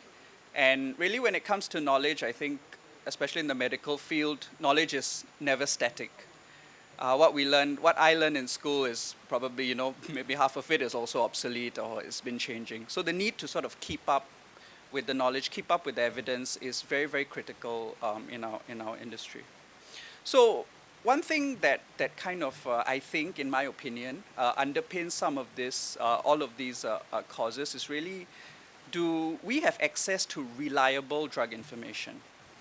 So of course, this is a bit of a loaded question because drug information we know, but what is the meaning of reliable, right? So this is what I'm going to touch into. So before we dive into that, I just want to talk about a few challenges with drug information. And this I'm really sharing maybe from my experience as a clinical pharmacist, what I've observed in Singapore, that manufacturers' licensed information is often not enough for the clinical complexities that we see on a day-to-day basis. For example, we have special populations, right? Patients with renal impairment and so on. We need to use drugs for off-label uses. For a manufacturer to license an off-label use, the incentives may not be aligned. Another thing, of course, at the point of care is that, in an academic setting, often we have the, I would say, the skills and sometimes even the luxury of time, right, to do a literature search and so on. But at the point of care, this is unrealistic to expect for a physician at the bedside or a nurse at the bedside or a pharmacist in a dispensary, that they are going to look at primary literature, they are going to go to PubMed and find information or read through 20 pages of guidelines to evaluate something. It's simply not possible based on the demands that are placed on us as healthcare workers. So this leads me to my point, which is there is a need for reliable point of care reference for the clinical complexities that we are seeing today, something that can be easily accessed and summarizes the key literature and clinically relevant information. So on the same topic of challenges, I think I'm just going to focus on two main challenges, but of course there are many more. One would be pharmacotherapy for complex patients. So we know that dosing for special populations is always challenging, and increasingly with the higher rates of diabetes, of course not just in India but really around Asia. We have more patients on renal replacement therapies or who are renally impaired. We have, of course, I would say an epidemic of obesity due to our sedentary lifestyles and so on. We have patients who may be pregnant or lactating and they have special needs when it comes to choice of drug therapy for them. Another complexity is really off-label usage, which again I alluded to a bit, that if we only rely on what the manufacturer is telling us, it may not be enough because guideline recommended therapies are often even used, may not be licensed, right? So one simple example of this I can think of is maybe erythromycin.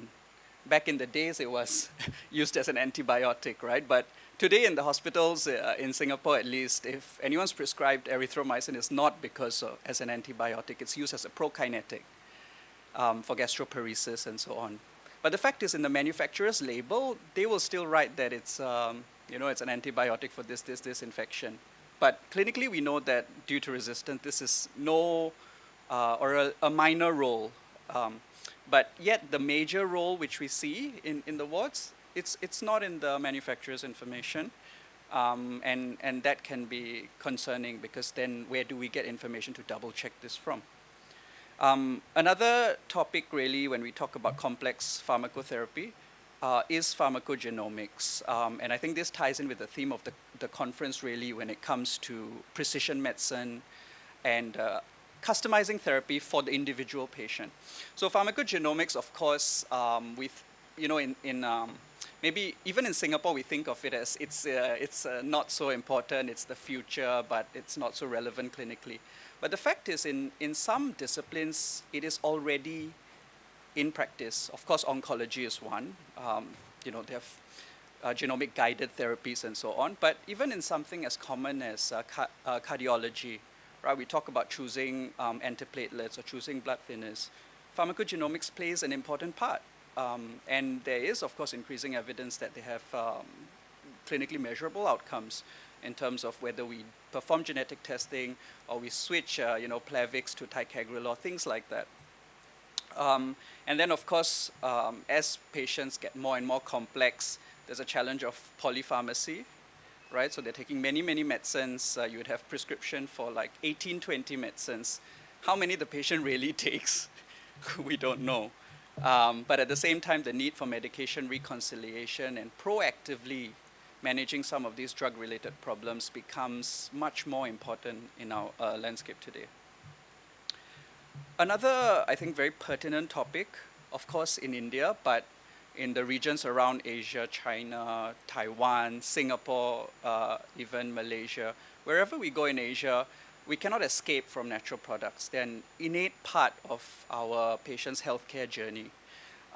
So in India, of course, specifically, Ayurvedic medicine is very much established. Any patient, of course, when they see the physician, maybe their drug list is 5 drugs. But how many other medicines are they taking from traditional practitioners, or they're taking based on recommendations from their friends and their family?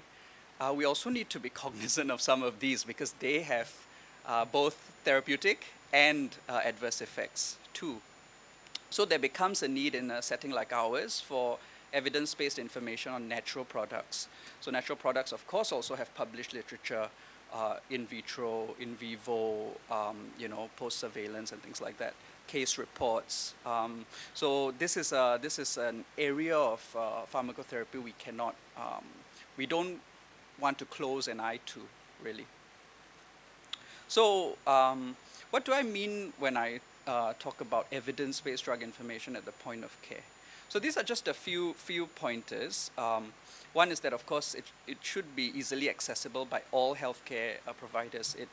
To me, in my opinion, it doesn't matter if you are a nursing student, or you're the most senior of consultants, or you are head of department of pharmacy, or you are an established nurse practitioner, ward sister. everybody should have access to good information. We don't want good information to be only accessible by a few, and then, others don't have access to it. Another point is really around editorial process and the biases that are involved.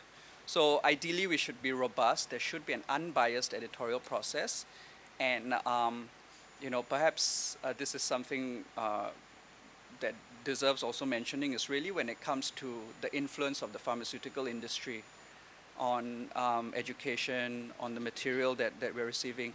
Not that any of this is negative, but we need to be able to balance this with the wider body of evidence. And also when it comes to any material that we are referencing. So yesterday I was at a CNCI in Kolkata, and we were talking to some of the doctors and the nurses, and we say, what do you use for drug information? Of course, they'll say Google, right? That's where they are searching. Or sometimes they would say, we use free references, right? There are, of course, multiple free references, and they serve a very important purpose. Myself, when I was a student, I was using this to learn about drugs. But are they referenced, right? Where is the information coming from? For every recommendation in there, every dose in there, every adverse effects, is there a reference that you can look up, that you as a professional can, break down to inform your clinical decision making? And then the other, of course, would be the credentials of the editorial. Is it transparent who wrote this, what their qualifications are, right? So a lot of, for example, internet resources or free resources, they have a sound monograph. It looks like a monograph. It's good. But who wrote it? What the process was? When was it last updated? Sometimes it's very hard to find that kind of information. So with this, I'm going to just, because in the interest of time, I can't talk that long also, but I just want to share a bit about one of the products that's in our Wolters Kluwer health portfolio. But I say this not just as an employee of the company, but this is a drug reference that I've used since I was a student for many years, since I was practicing. So I just want to talk a bit about a solution called Lexicomp. So Lexicomp is an evidence-based drug reference solution that provides clarity when making medication decisions. So some of the key sort of pillars that we talk about when it comes to our editorial is it must be multidisciplinary. We have pharmacists, we have doctors, we have nurses, but we also have external consultants around the world who are not our employees but are providing feedback on the content. So I think as physicians, many of you may be familiar with UpToDate. And really, UpToDate and Lexicomp are essentially brother and sister, if you will, but Lexicomp is just the drug information part of it. And then, of course, the user experience at the point of care. We can't be going into something and spending 10 minutes just looking and searching, right? It needs to be organized cleanly, written clearly and concisely, so the user experience is good at the point of care. So I won't go into the details about all the databases and so on. I don't wish to really use that to be the time, but if you wish to talk about it, I'm happy to talk about it with you afterwards. But I just want to reinforce some of the messaging that I've been talking about, that preventing medication errors is a complex challenge, and it involves not just physicians, but really all members of the healthcare team. We've talked a bit about why the licensed product information may not be sufficient for the complexities that we are seeing in practice today.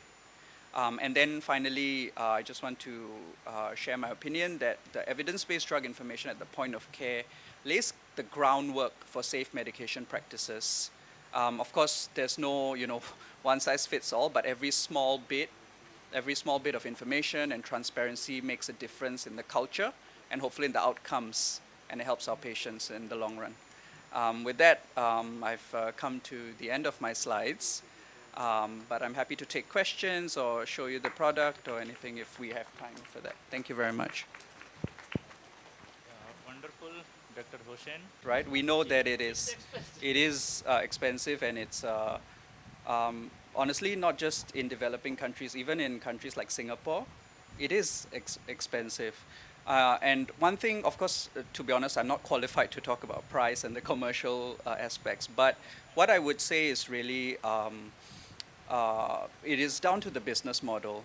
There are solutions available which will charge very little to end users, but they may be receiving funding from the industry for listing monographs, for putting drug images in there, and so on. So what this engenders is a conflict of interest.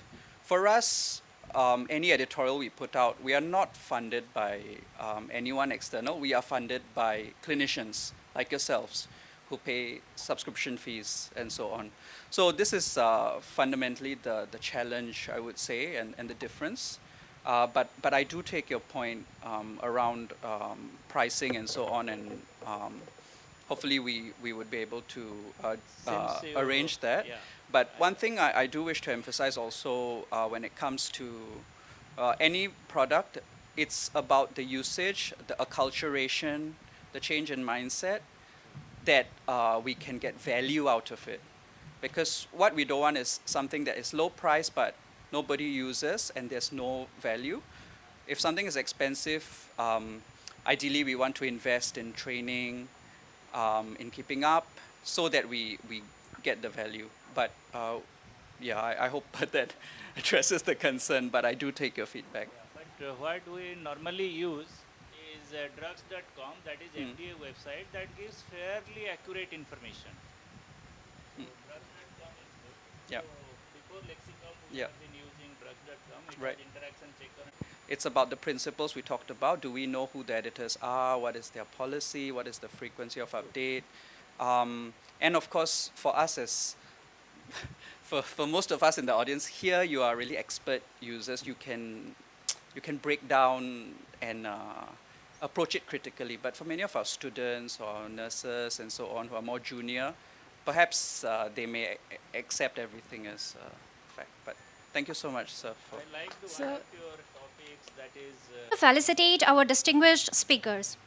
Now I request Professor Dr. Devashish Sota sir to kindly felicitate Professor Dr. Meera Desai ma'am.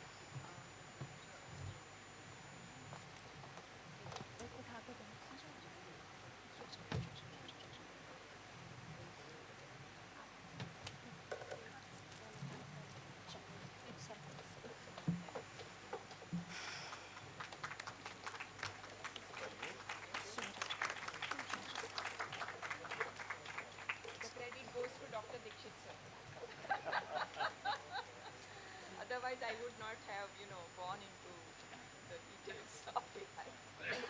Thank you, sir. Thank you, ma'am.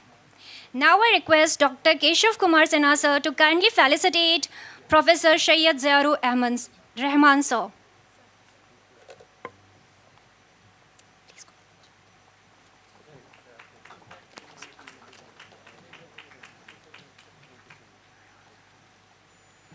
Now I request Dr. Vipin Kumar Parihar sir to kindly felicitate our speaker, Professor Ehtemam Hussain.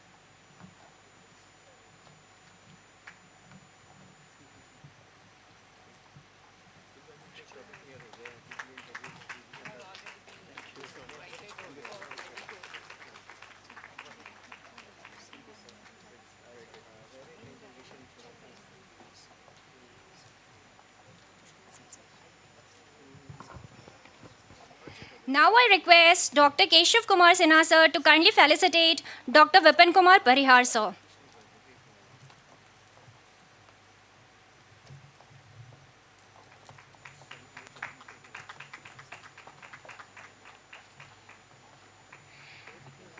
I request Dr. Vipin Kumar Parihar sir to kindly felicitate Dr. Keshav Kumar Sinha sir.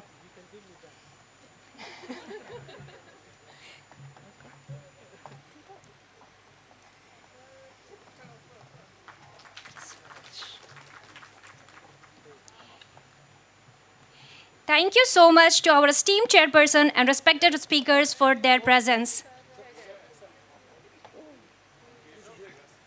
I request Keshav sir to kindly felicitate Devashish Sota sir.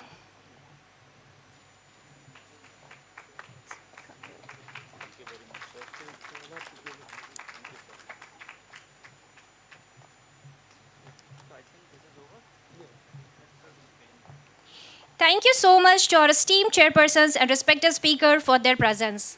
Thank you so much.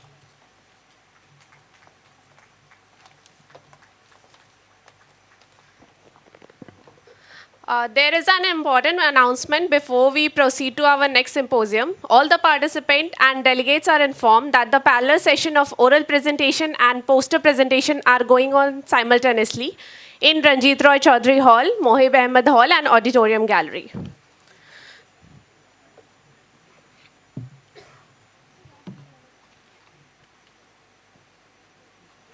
So let's move forward to our next symposium that is about neuropsychopharmacology. Now I'd like to invite our respectable chairperson on the stage, Professor Dr. Rajesh Kumar, Professor and Head, Department of Psychiatry, IGIMS Patna. Dr. Nupur Niharika ma'am, Associate Professor, Department of Psychiatry, PMCH Patna. And Dr. Manish Kumar, Additional Professor, Department of Physiology, IGIMS Patna.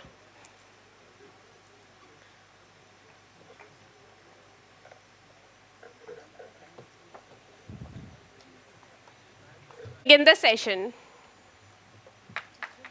Okay, sorry.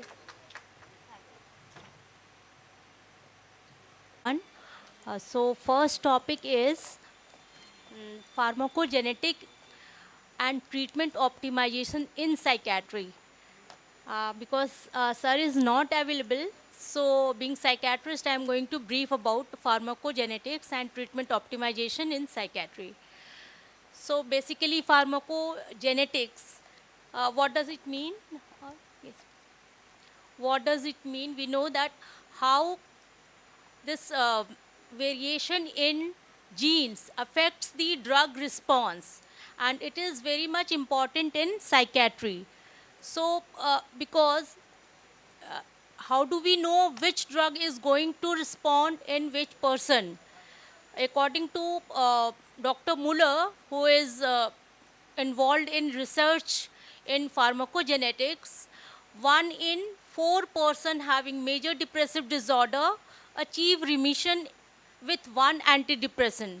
So we need to know through pharmacogenetics, which can guide us that which drug should be prescribed so that patient can get optimum result. So while before prescribing psychotropic drugs in our patient, we keep many factors in our mind, like what is the age of patient, what is the sex of patient, what is the symptom profile, and what could be the probable side effects. So these, another thing we need to keep in mind is pharmacogenetic basis of prescribing anti-depressant or psychotropic drugs.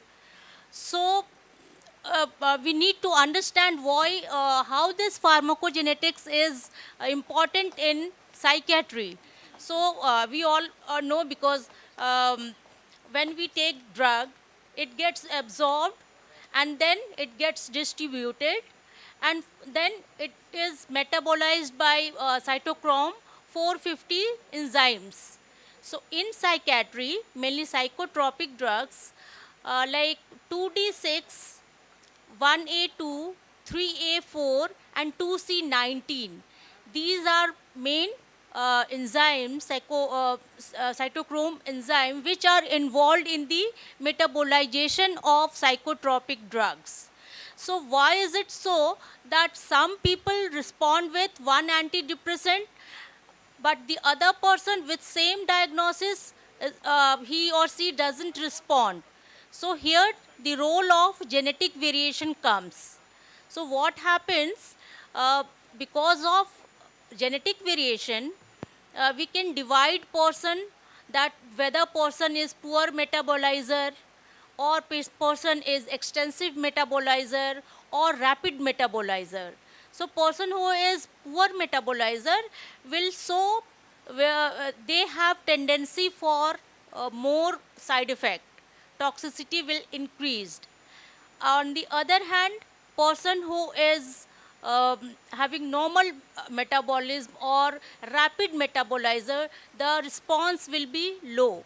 So here pharmacokinetics is playing role, and the enzyme which governs the genetic variability plays important role. So if we check that which person is going to respond if we check the 2D6 or 2C19 by pharmacogenetic method. It will help us in deciding which drug we can use. So another factor is, this is drug concentration. Another factor is pharmacodynamic. Pharmacodynamic, we decide that which drug, it acts on which receptor, which ion channel is utilized, which enzyme is utilized. So if there is genetic variation in catechol methyl transferase, or which governs these receptor activity, or if there is genetic variation in the genes which is governing methyl tetrafolate reductase. So again, it has varying on the dose drug response. So if we do simple saliva test for drug and gene pairing, and which shows that this drug is going to be effective or not effective. So, but through this pharmacogenetic, we can check through saliva test, which shows drug and gene pairing. But the thing is, this pharmacogenetic testing is not that easy. We need to check its feasibility, whether patient is ready for this testing, or whether patient, what is the time for this result, what will be the result. Like it takes about 1 to 3 weeks of time. So, but we cannot wait for that much period, because we need to give some or the other drug in order to calm the patient. So again, time factor is another important barrier in pharmacogenetic testing. Then what is the cost? Cost is again a barrier. We don't know what could be the probable cost, because it is not common test. Um, and the interpretation of the result, sometime ambiguous result comes, so it is very difficult to interpretation of this pharmacogenetic testing. So definitely this pharmacogenetic testing can help us, we psychiatrists, to choose which drug can be used in which person. But I think it is long way to go. Right now, uh, researches are going on, but definitely it will be a very good tool if it implemented properly. So, yes. So okay, sir. Uh, Thank you, Dr. Nupur. Firstly, I want to thank Dr. Hariyar Dikshit sir for allowing me to chair this section on neuropsychopharmacology. And I know we have two learned speakers from, I think, Dr. Ashok sir is here, and Dr. Gunjan is here. Okay. So I think before, sir, I just want to supplement what Dr. Nupur said about that. 2010-11, when I was working in Delhi at IBAS, so we had one research project at IGIB, Institute of Genomics and Integrative Biology there. We, with AIMS Delhi, we were doing multi-center study on this pharmacogenomics. We all know this era of omics we have, proteomics, genomics. But I think as a psychiatrist for last 25 years, I'm still delving into the fact whether we can have a valid biomarker or not. Because psychiatry in last 50 years has gained reliability, but still no validity as a clinical construct. And for validity, we have to fulfill the Pasteur model, germ theory of disease, which we could not. Because psychiatric disorders are very overlapping disorder without distinct boundaries and lot of comorbidities. So these are the inherent flaws we are facing. And recently, 2013, I think 10 years back, when DSM-5 came, so actually we were hoping that we will have a diagnosis based on genetic markers. But still, biomarker is far from reality. Whatever biomarker we have, they are not very, very accurate. And again, the component of genetic contribution also, we know that no psychiatric disorders have a single gene. We have SNP, what we call single nucleotide polymorphism, and we have all the small genetic loci which can have a cumulative effect. But I think we all know that optimism is the antidote of life, what we are suffering. But whether we can have that precision medicine in reality in psychiatry, and for that matter, I can say all brain disorders. I think recently I was reading कि brain की coding कितनी हो पाई है, कितने part of brain को हमने decode कर लिया है. So I think terribly we only know 15% of the brain. That's why all brain disorders are the most complex disorders to treat with. And we come across a lot of neurodevelopmental disorders like autism, ADHD, and schizophrenia also for that matter. And I think in neurology we have neurodegenerative disorder. And we all know, unfortunately, we don't have very effective treatment for either neurological disorders per se, and also for psychiatric disorders, we don't have cure as such. We now say with sense of pride that psychiatric disorders are treatable disorders since chlorpromazine came into existence in 1954, and after imipramine came in 1958.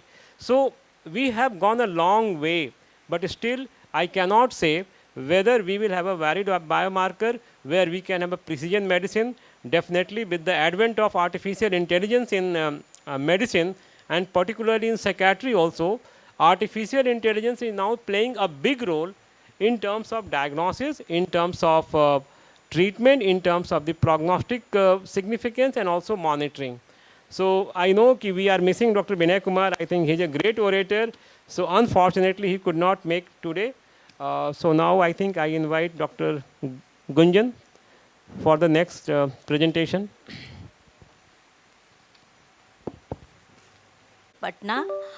He is former HOD in Department of Neurology, AIMS Patna, and currently he is consultant neurologist in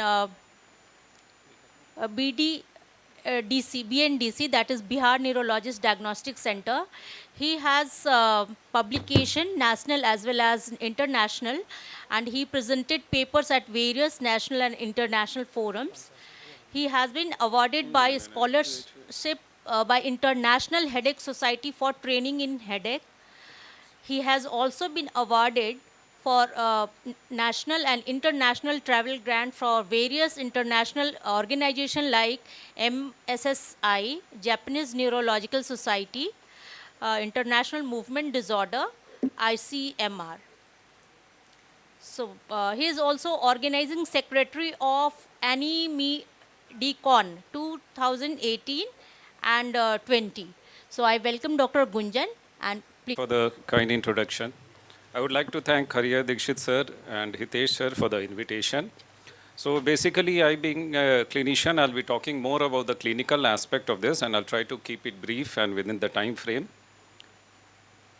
So whenever a patient comes with seizures per se, we have a lot of questions. Whether first is whether it's really a seizure, then if it is a seizure, whether what is the cause of this and what is the treatment and how long should we go on.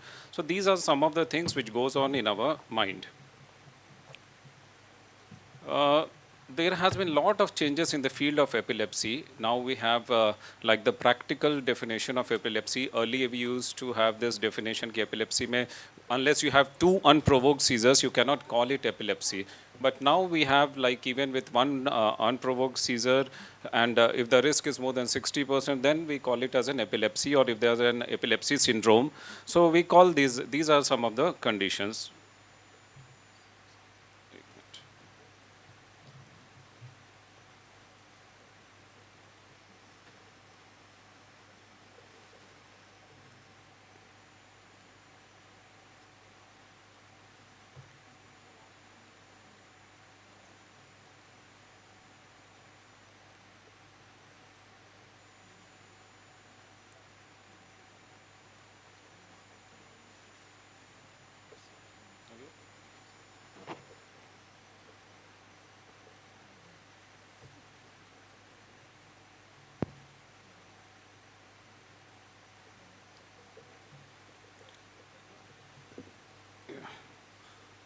Sorry for the interruption.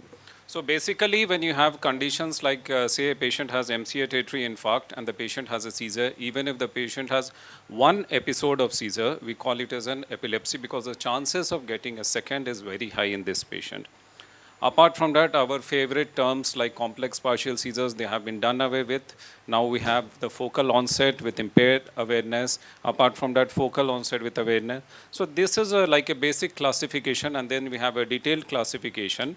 Because of the paucity of time and all, I'll not be going too much into the detail. But there has been a lot of changes, and now it's been the stress is more on defining what is the onset and what is the cause of the epilepsy. These are the anti-seizure drugs which have been available. So initially there was this bromide was there, phenobarbital was there. And when we have the animal models in 1936, after that there has been an exponential increase of the first generation drugs, then we have a second generation, and then we have a third generation drug. So at present we have more than 30 drugs, 30 drugs available for the treatment of epilepsy. Now we are spoiled for choice, but the problem again is that the percentage of refractory epilepsy has been more or less the same. It has decreased, definitely there has been some decrease, but the problem is that overall the percentage in decrease has not been much. There was a statement in one of the articles that was a very nice article. It was written that the refractory epilepsy is refractory because we have not yet discovered a drug for that particular receptor. There are many receptors here. When you look at it, the older drugs, they are most of them either sodium channel receptors or they are broad spectrum ones. Now we have newer drugs which are coming up, like in the market you have the perampanel which acts on the AMPA receptor, you have levetiracetam, you have brivactam which act on some specific receptors. Even on sodium channels, you have this lacosamide which acts on a different sodium channels, carbamazepine and all which acts on other sodium channels. And latest is in the market is cenobamate which acts on yet another sodium channels. So just being a sodium channel is not enough. There are different sodium channels also. So we are now developing drugs which are like which are on a particular receptors. Now this is what we have. Typically, this is the flow chart in our textbooks. You have whether it's a medicine textbook, emergency textbook, pharmacological. Patient comes with seizures, status epilepticus. Give the patient lorazepam, following which we give phenytoin and all. But this is not a, what would I call a rational approach. Because the type of seizures are different, and sometimes what you can do, just like the child, you try to fit in a square in a round peg. So that is something which there's no there's no one medicine for all type of seizures. So if you have a myoclonic seizure and if you give phenytoin, it can exacerbate. So we have better options, we have newer drugs, so why not try those drugs? This has been beautifully covered by the chairpersons, Nupur ma'am. The pharmacokinetics and pharmacodynamics, these have to be taken into consideration. So when you have a drug, you take the oral injection, it goes through the first pass metabolism. It can be either oxidation or glucuronidation. And the second option is better, especially in patients elderly, because the first oxidation, it depends on the enzymes and this, which has lot of genetic variability, and it can cause erratic response in many of the patients. Apart from that, as the age progresses, you have extremes of age. There's a change in the adipose tissue. There's a decrease in the lean mass. And this causes increased volume of distribution of the fat absorbable drugs and decreased volume of distribution of the water soluble drugs. This again leads in erratic response. And especially like diazepam, which is a fat soluble drug, it can stay for a longer time with erratic response, leading to prolonged altered sensorium in many of the patients, or prolonged drowsiness in many of the patients. And apart from that, when you have here, this is a graph, is a simple graph. The pink one is, we all know it's of phenytoin. So what happens, typically many patients come, they're advised 300 milligram of phenytoin in all the patients. So if you give like 200 milligram or 250 milligram and suddenly you shift the patient to 300 milligram, the patient develops toxicity. So this is one of the problems with phenytoin, because when you look at the pink graph, it goes straight and then suddenly there's an upturn. An ideal drug should be a straight line, that is a linear one. That is most of the newer drugs. And the third is a non-linear, which is like as you increase the dose, the excretion also increases. This is seen in lamotrigine. This is the problem with lamotrigine. As you increase the dosage of lamotrigine after one stage, even the excretion starts increasing. So this is the problem with few of the drugs. Apart from that, we all know that the older generation drugs like carbamazepine, phenytoin, phenobarbital, and primidone are enzyme inducers, and valproate is enzyme inhibitor. So this can alter the drug, especially as many of the patients are on polytherapy, they are on taking like anticoagulants or other medications. So these can alter the levels of these drugs. So an ideal drug is a broad spectrum without any life-threatening side effects, few adverse effects, no allergy, limited dose-response relationship. So in short, like the ideal husband, there's no ideal drug. Okay, fine. So systemic diseases, coming to the liver diseases, patients with impaired liver function, they have impaired metabolism, they have less of protein, they have a tendency to develop encephalopathy, and they have tendency to develop hypersensitivity. So diazepam, as I have mentioned, so in an acute cases, please avoid diazepam, especially in elderly patients, because it is fat soluble and it can have a very erratic response.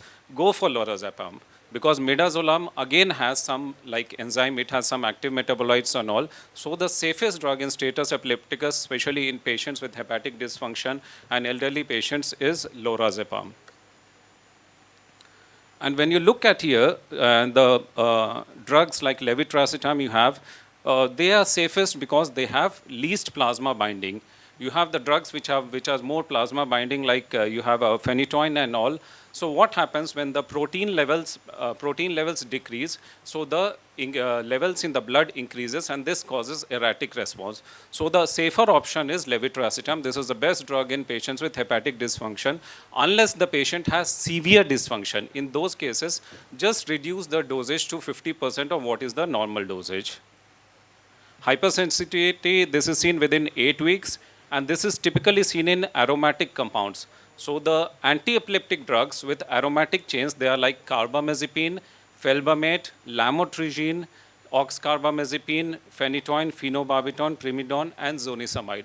So if patient has reaction to one of these drugs, please avoid the other drugs. So this is a list of the compounds. This is a list of the anti-epileptic drugs with aromatic chains, so aromatic rings, sorry. And these are like they have a propensity to have a cross reactivity. So if a patient has hypersensitivity with one, please avoid the other drugs in these.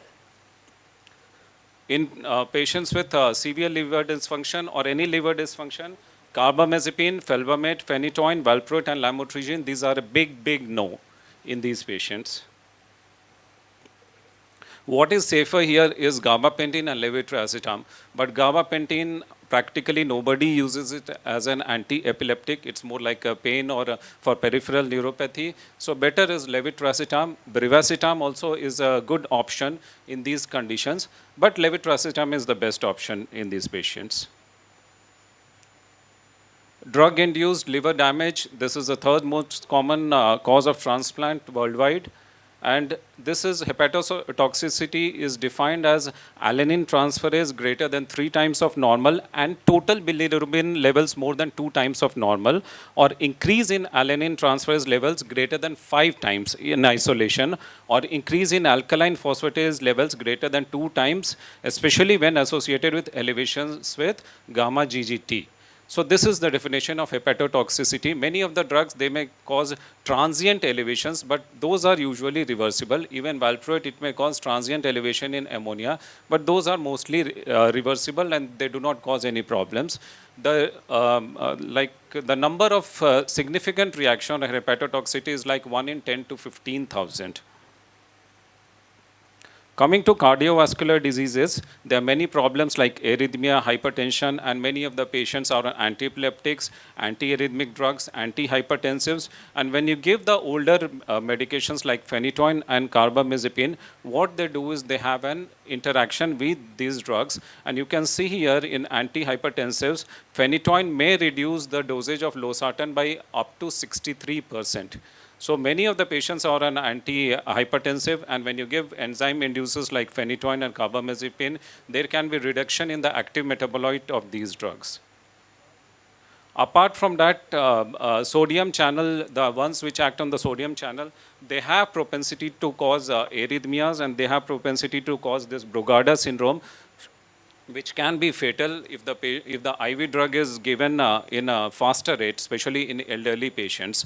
So phenytoin and sodium channel per se should be avoided in patients who have a propensity to develop arrhythmia. Apart from that, another problem is that many of these patients in antihypertensive, they are on thiazides. And oxcarbamazepine and carbamazepine, they can cause hyponatremia, which can aggravate the hyponatremia already caused by thiazide. And again, this can cause various problems. In patients with features of hyperhomocystinemia and thrombotic, valproate is the drug of choice in these patients. As the enzyme inducers, they can increase the homocysteine levels, and theoretically they can cause again thrombosis. Though it has not been proven, but theoretically valproate is a better option in these cases. Apart from that, phenytoin has got an erratic response with warfarin. What it does is initially it increases the INR levels, and then again it decreases the INR levels. So whenever the patient is on warfarin, please avoid the enzyme inducers. What is better is lacosamide is a good option. Apart from that, levetiracetam is the best option in these patients. Lung diseases, benzodiazepine has to be avoided as it can cause respiratory depression. And coming to the renal parameters, if the patient has renal parameters, it can lead to accumulation of the drug with longer half-life. And the preferable drugs is like, you can see here, like levetiracetam. And here, what happens is with levetiracetam is that it is not protein bound and it is excreted through dialysis. So if the patient is on dialysis with levetiracetam, post-dialysis, around 50% of the dosage or 250 mg or 500 mg of the dosage has to be replaced post-hemodialysis. What is safer option in this and in patients on dialysis is like phenytoin and valproate, which are highly protein bound, and then in these cases, usually their levels do not fluctuate much.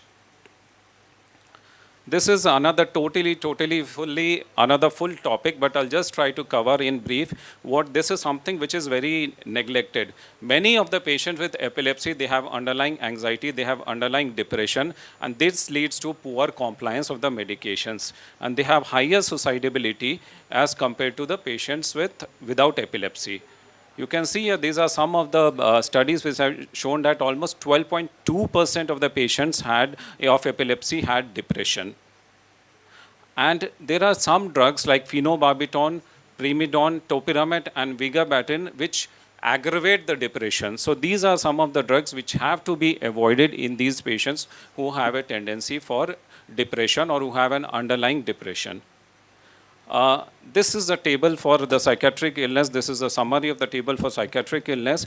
If the patient has underlying depression, the drug of choices are carbamazepine, lamotrigine, oxcarbamazepine, and valproate because they have a mood stabilizing effect. What has to be avoided is a phenobarbital, phenytoin, primidone, and topiramate. These are the drugs which has to be avoided. And levetiracetam, which is used left and right everywhere, it has a propensity to cause anxiety in many of the patients. And we see a lot of patients with behavioral changes, especially children. They have developed hyperactivity with levetiracetam, and this is the reason why brivaracetam is being pushed in the market with lesser chances of anxiety and behavioral issues. So if the child already has hyperactive, the child has a hyperactive of the child, or if the patient has anxiety and other behavioral issues, levetiracetam has to be avoided in these patients.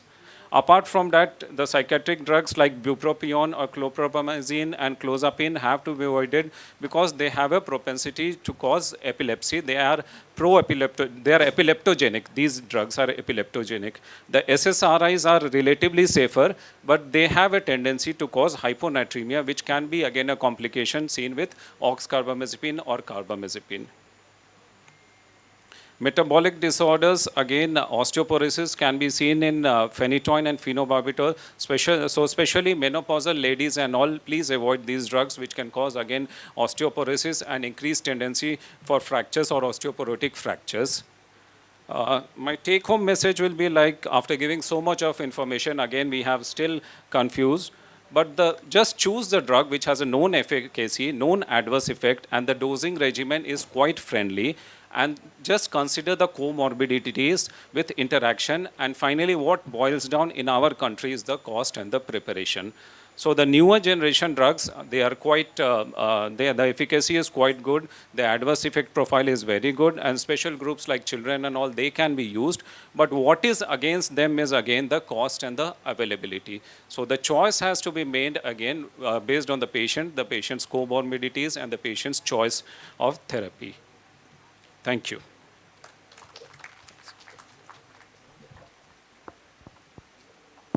Invite Dr. Professor Ashok Kumar, MD DM, on the stage.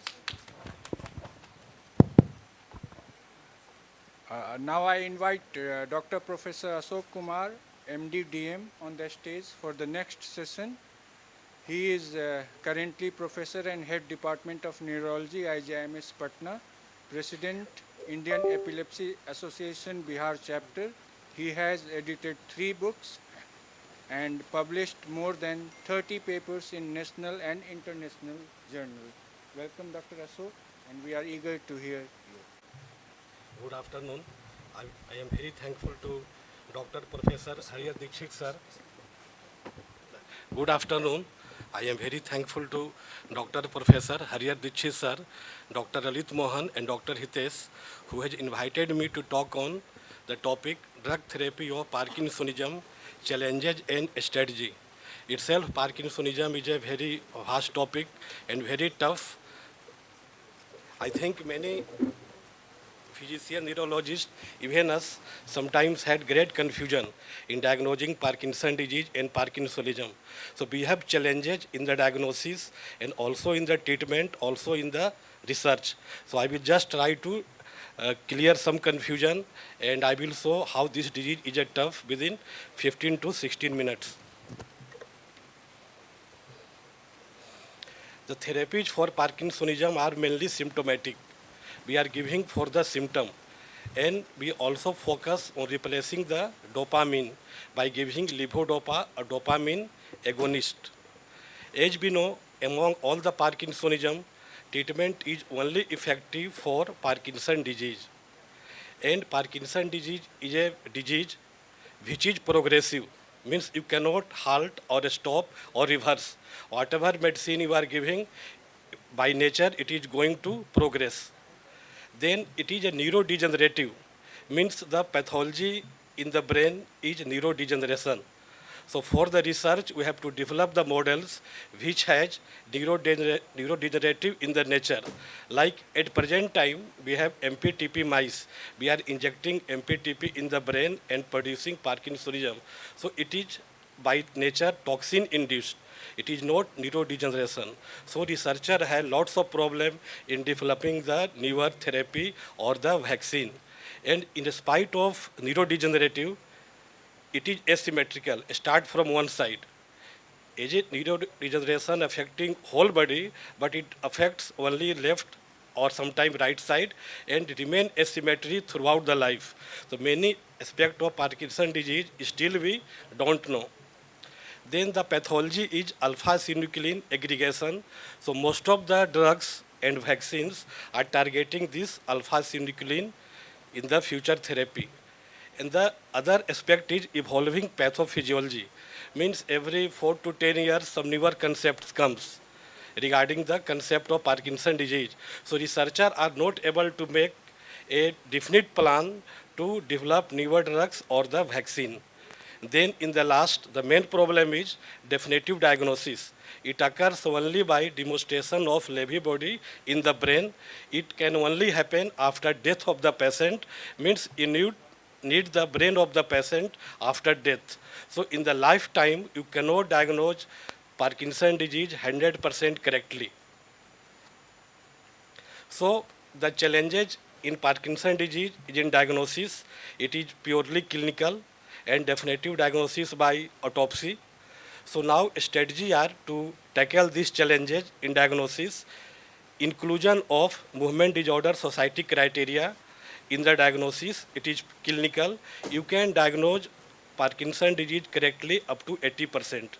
You can add 3 Tesla MRI, DET scan, DOPA-PET. It can also help in the diagnosis, but not 100%. Then nowadays, there is introduction of artificial intelligence.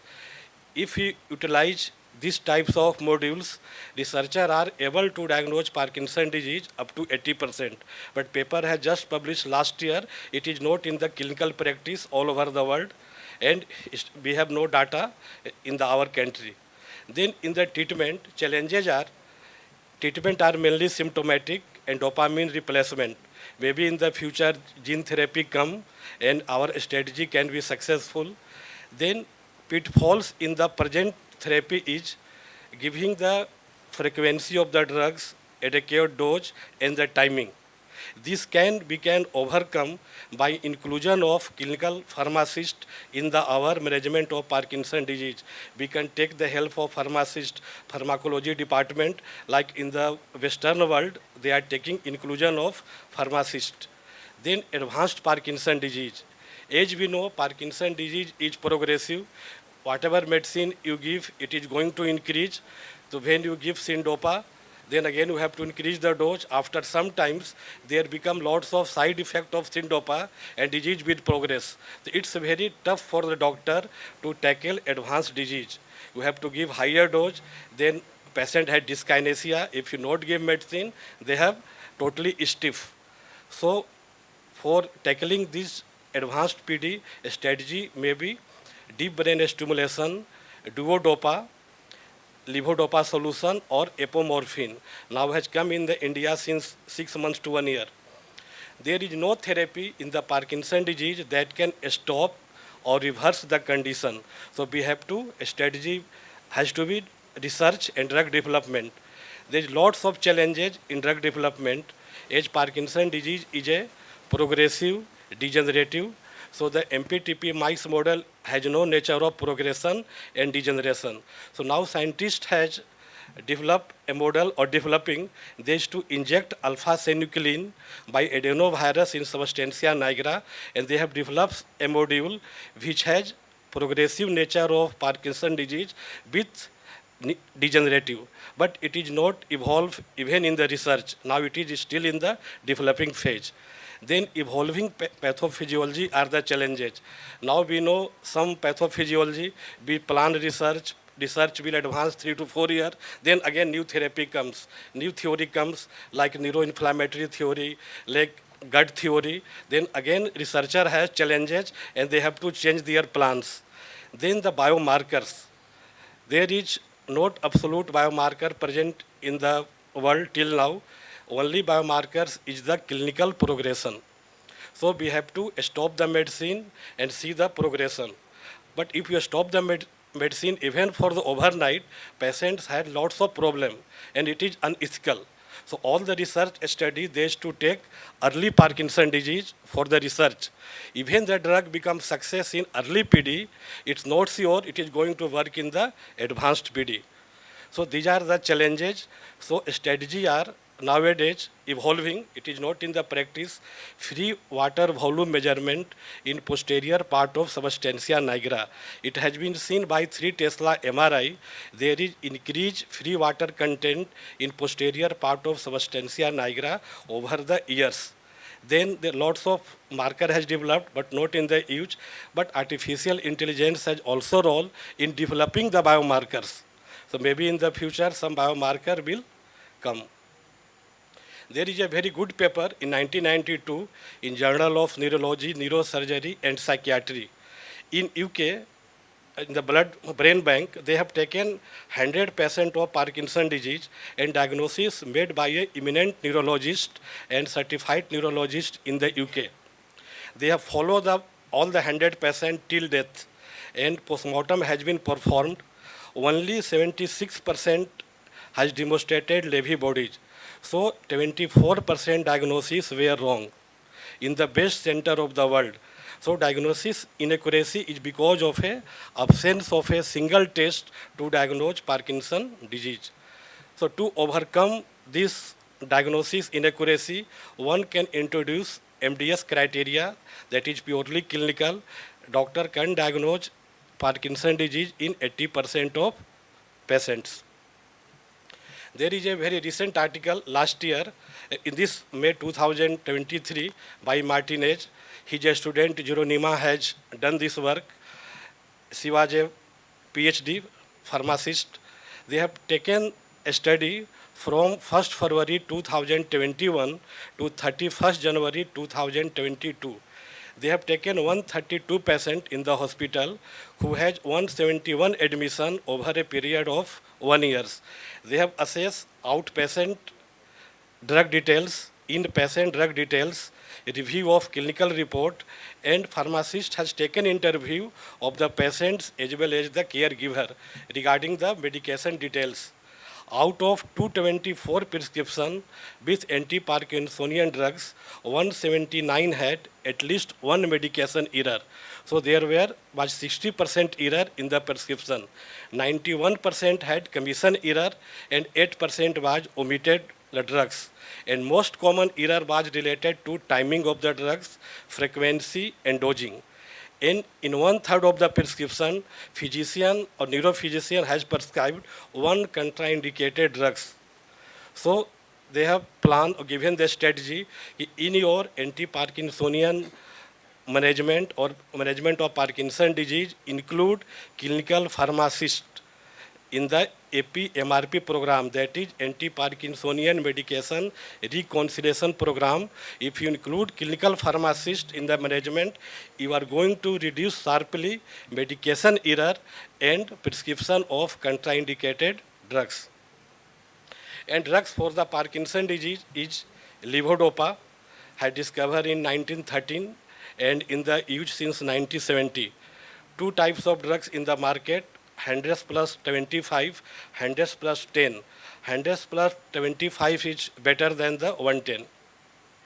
Dopamine agonist, MAO-B inhibitor, COMT inhibitor, and anticholinergic. Recent drug is amantadine, very old drugs for the dyskinesia. Apomorphine has come in India since 6 months. Duodopa, it is a levodopa solution and deep brain stimulation. This is a slide I used to teach the MBBS student, very simple slide for me. If you take the levodopa in the periphery, it will break down by COMT, and decarboxylase. We have to give inhibitor, carbidopa, inhibitor of decarboxylase, tolcapone, intacapone, COMT inhibitor. Then L-dopa enters blood-brain barrier and converted to dopamine. It is useful for the Parkinson disease. Then this dopamine degraded by MAO and or selegiline. So selegiline is the inhibitor of MAO. So it will increase the efficiency of dopamine in the brain. Then few point about levodopa. It is still the gold standard and it is mentioned in our ancient Indian Ayurvedic system of medicine around 1500 BC. It isolated from the velvet bean cultivated in this part, eastern India, containing L-dopa. But now in the Western world, credit goes to Marcus Guggenheim, who has isolated in 1913. The interesting point, given the Guggenheim has isolated, he has also tested, but after some time he had vomited. I think he has read the Ayurveda, this medicine was in the use, so very confident, he has taken in the mouth, but omitted after few minutes. And in the practice, it has been done double-blinded study in 1969 by Yahar and has published in 1970. Since then, it is in the use. The interesting the phenomena of working of levodopa, when you give initially the levodopa, it will work very fantastic. It will work for the 6 hours or 8 hours. Then in the middle stage, you can see the working duration narrows. It works only for 4 to 6 hours. Then patient will have stiff. If you give levodopa, patient has dyskinesia or side effect. In the advanced PD, we can see patient has here, we used to give levodopa. After 2 hours, they become stiff. Then we give levodopa. After 30 minutes, they have side effect dyskinesia. If you are giving levodopa, they have side effects. If you are not giving, they have off period.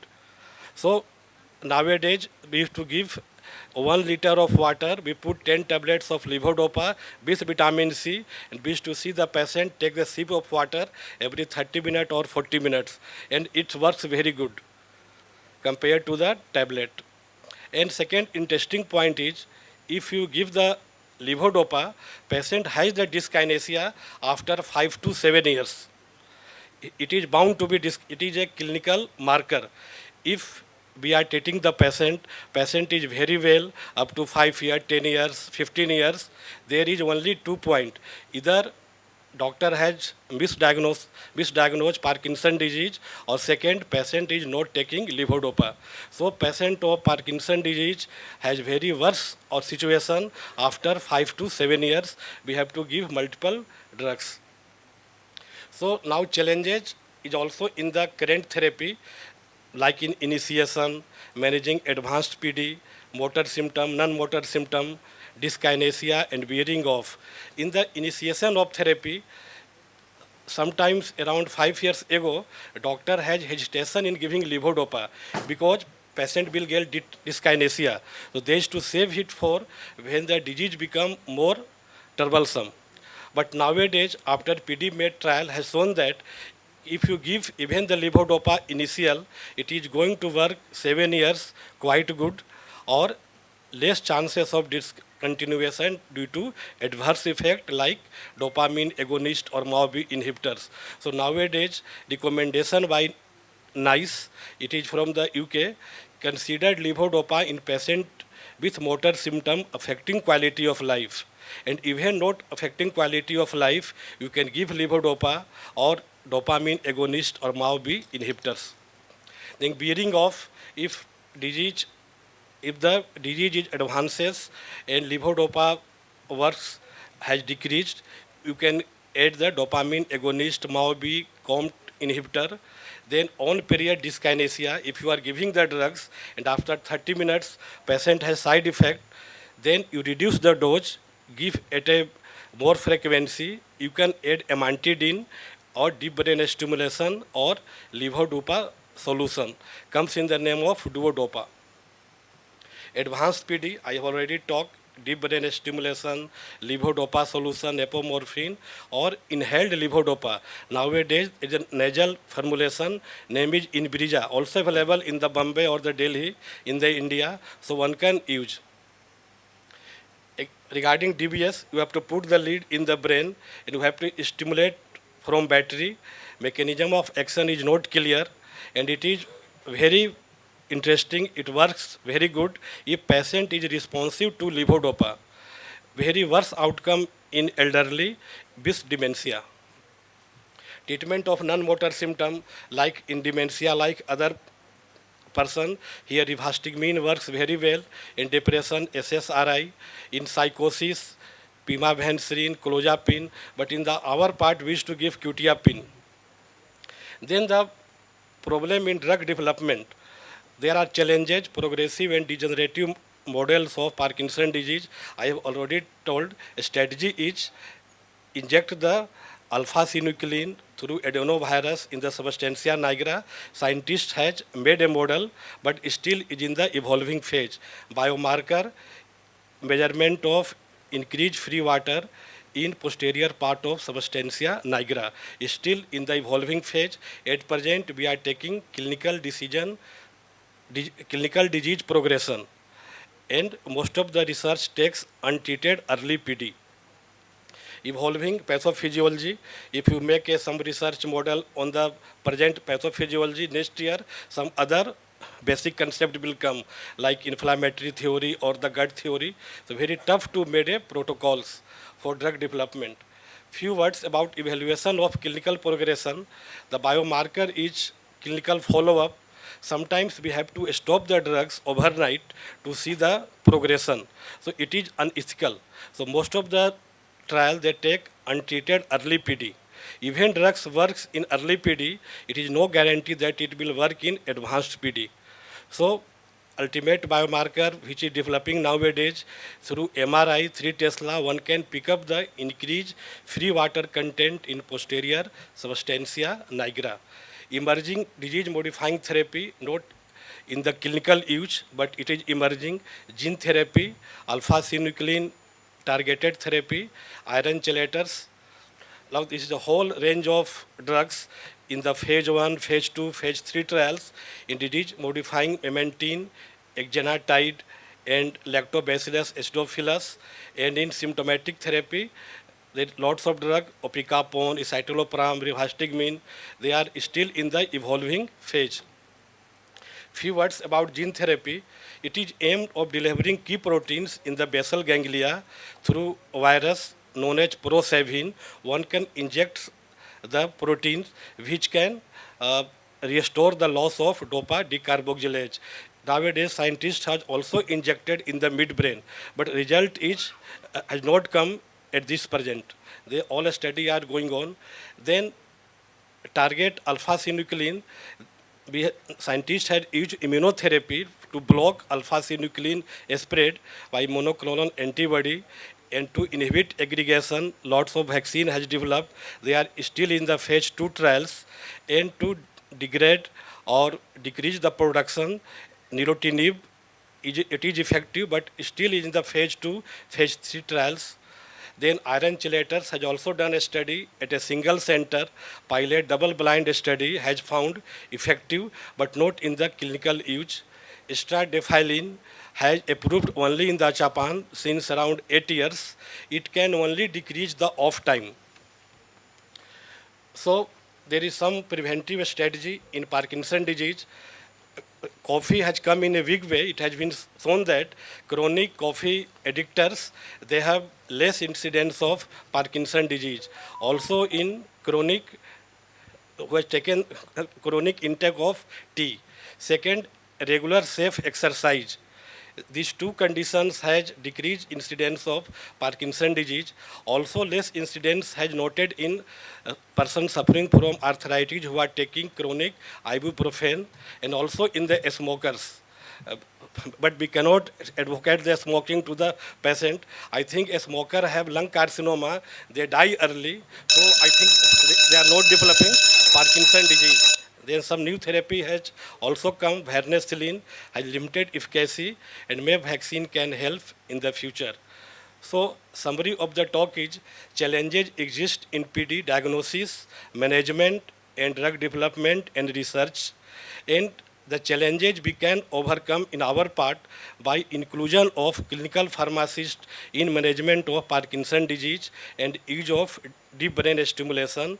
But most challenging aspect is absence of disease modifying treatment and absence of biomarkers. They are still under development. Thank you.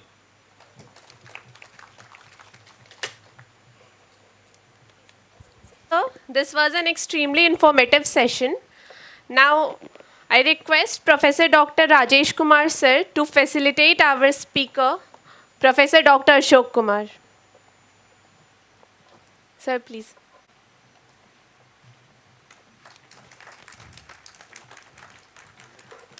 Thank you, sir. I request Dr. Manish Kumar sir.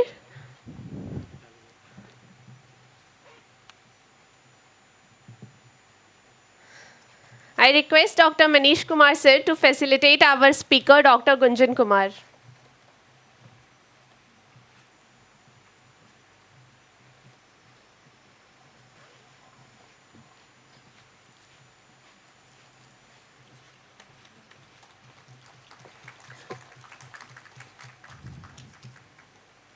Thank you so much, sir.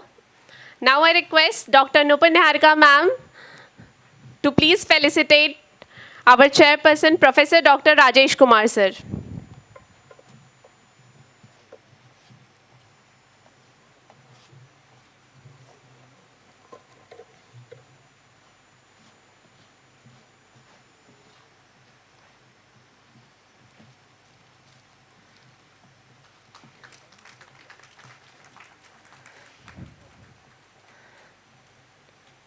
Again, I request ma'am to facilitate Dr. Manish Kumar sir.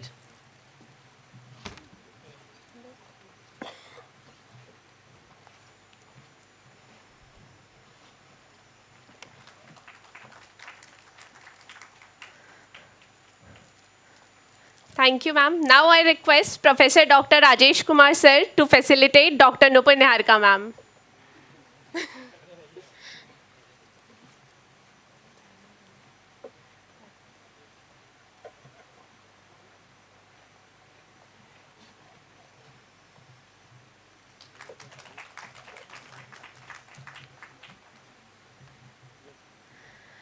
Thank you so much to our esteemed chairperson and respectable speakers for their presence.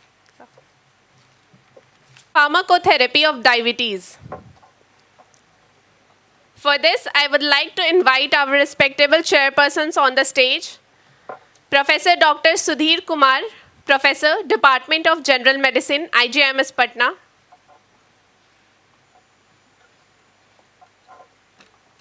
Professor Dr.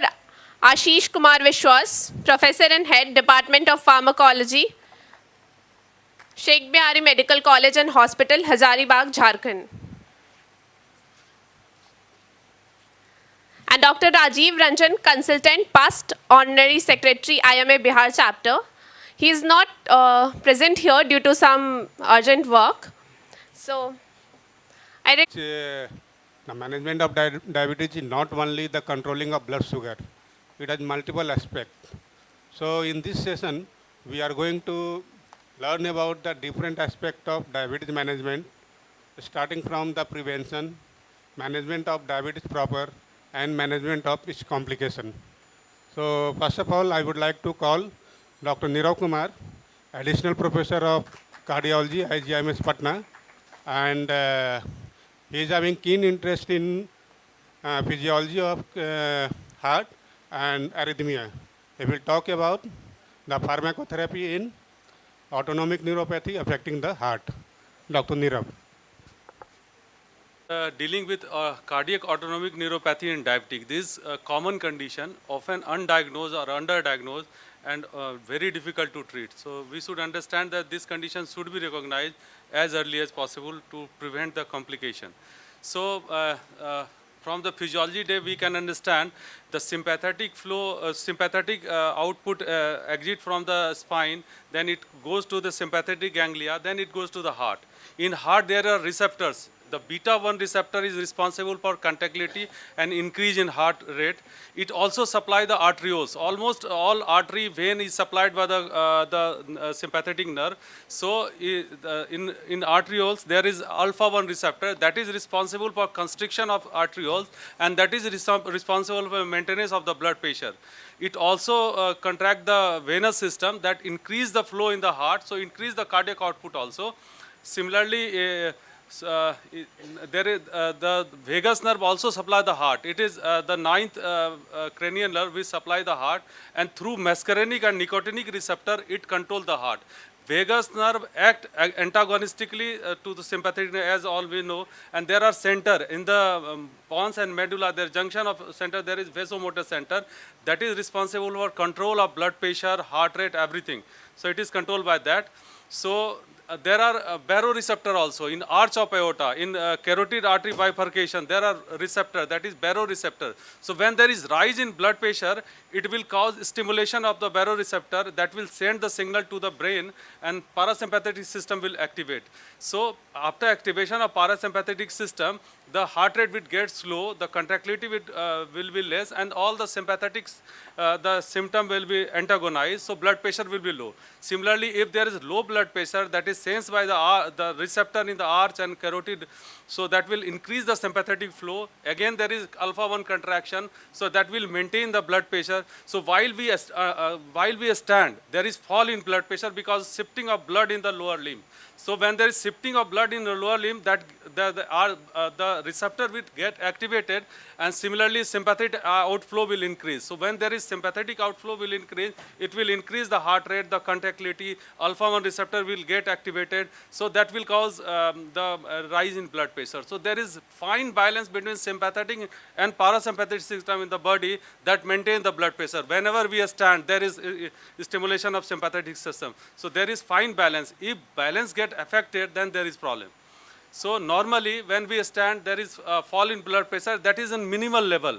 Here in the upper graph you can see there is minimal change in blood pressure, But in lower graph, when baroreceptor is denervated, there is wide fluctuation. So if someone stand and if there is fall of blood pressure of 30 mmHg, 40 mmHg, it can cause giddiness, syncope, even fall, so maybe takes place. So because of these fine balance and because of alteration in balance, that will cause problem to the patient. So there are various organs in heart. The sympathetic stimulation can cause increase in heart rate, increase in force of contraction, and dilatation of the vessel. Some of the dilatation is caused by beta 2 receptor that is responsible for the dilatation of the vessel during the exercise. Similarly, the parasympathetic system will through the muscarinic receptor slow the heart rate, decrease the force of contractility. That is negative inotropy effect. So these are the receptor which is responsible for contraction, like alpha receptor will cause vasoconstriction, beta receptor, beta 1 receptor will cause cardio acceleration, and beta 2 receptor will cause vasodilatation, that is responsible for exercising, the proper exercising. Yeah. And the beta 1 will increase the myocardial strength, that is inotropic effect. It will also increase the heart rate, that is chronotropic effect. It also responsible for lipolysis and glycogenolysis, like that. So alpha and beta receptor is responsible for adrenergic receptor function. So these are the site where a baroreceptor are found. So we should remember these are the baroreceptor which is responsible for normal function. As the age increases, there is denervation. That's why there is persistent hypertension in a person. When he was adult, when he was child, blood pressure was normal. Why there is hypertension in adult? It may be because of sympathetic overactivation. Other thing is the longest, the cranial nerve in body is vagus nerve. So all the disease which can affect the nerve will affect the longest nerve first. So vagal nerve is get affected. So there is sympathetic predominance initially. Because of autonomic neuropathy, there is sympathetic predominance, and that will cause resting tachycardia. That will cause increase in heart rate. That will increase catecholamine level, can cause heart failure also. So we should understand this to understand the other thing. So why there is cardiac autonomic neuropathy? It can be because of endogenous cause. So there is nerve supply in the heart. If there is MI, myocardial infarction, that will hamper the nerve supply of the heart. Efferent and efferent signal will get affected. Similarly, in heart failure also, when there is heart is dilated, the proper function of heart is get hampered. So reflex from heart will get hampered, and that can cause autonomic neuropathy. In cardiomyopathy, there will be problems. Similarly, exogenous cause are diabetic, Parkinsonism, autonomic neuropathy. There are certain conditions which can cause diabetic autonomic neuropathic condition, like Side-Drager syndrome and pan-hypopituitarism, like that. So these are the common cardiovascular link to autonomic nervous system. The myocardial infarction, if there is myocardial infarction, that will cause damage in the sympathetic and parasympathetic supply of the heart, and that can cause death also. So that's why beta blocker improves survival, because beta blocker blockages the sympathetic overactivity, catecholamine level, and toxicity of catecholamine in the heart. Similarly, congestive heart failure also, there is diminished non-epinephrine reuptake and elevated plasma catecholamine. In heart failure, there is always rise of catecholamine level, and toxic level of catecholamine level is responsible for congestive heart failure. That's why beta blocker is affected. So there is imbalance between sympathetic and parasympathetic system in this condition. Similarly, hypertension, as I mentioned, as the age increases, the anxiety increases, the obesity increases, there is metabolic predisposition, and that causes the hypertension. That's why yoga is beneficial in this condition, because it increases the parasympathetic system. Similarly, atrial fibrillation can be because of the imbalance because of sympathetic overactivity. It can be because of atrial fibrillation. There is imbalance between sympathetic and parasympathetic. Similarly, long QT syndrome is very important. The atrial repolarization takes place during long. If you will see the ECG, there is P, QRS, then QT. The QT interval is responsible for repolarization of the heart. When there is defect in repolarization, it will cause arrhythmia. And if arrhythmia takes place, it can take life also. So it can cause ventricular tachycardia, ventricular fibrillation, patient can die suddenly. So it can be because of autonomic neuropathy, and that's why beta blocker is effective, because it blockages the sympathetic toxicity.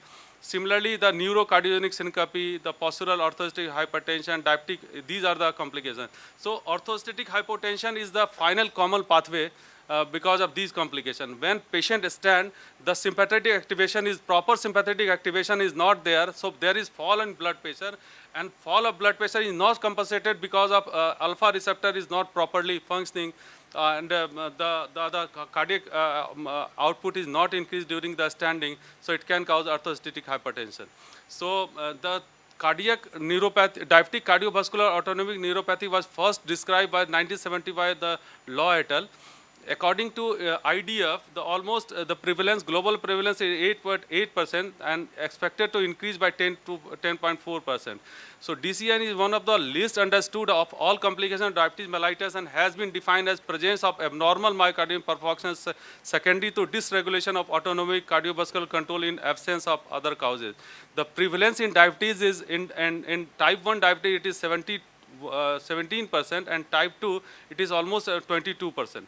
Increased to 40% in insulin dependence. So there is a very high prevalence in insulin dependent diabetes. There is a strong association between diabetic cardiomyopathy and mortality. As I mentioned, a patient in advanced autonomic denervation, the orthostatic hypotension, the lethality increase up to, so orthostatic hypotension takes place in last condition. So when orthostatic hypotension is there, it can cause mortality up to 16 to 35, very high mortality in diabetic if orthostatic hypertension is there.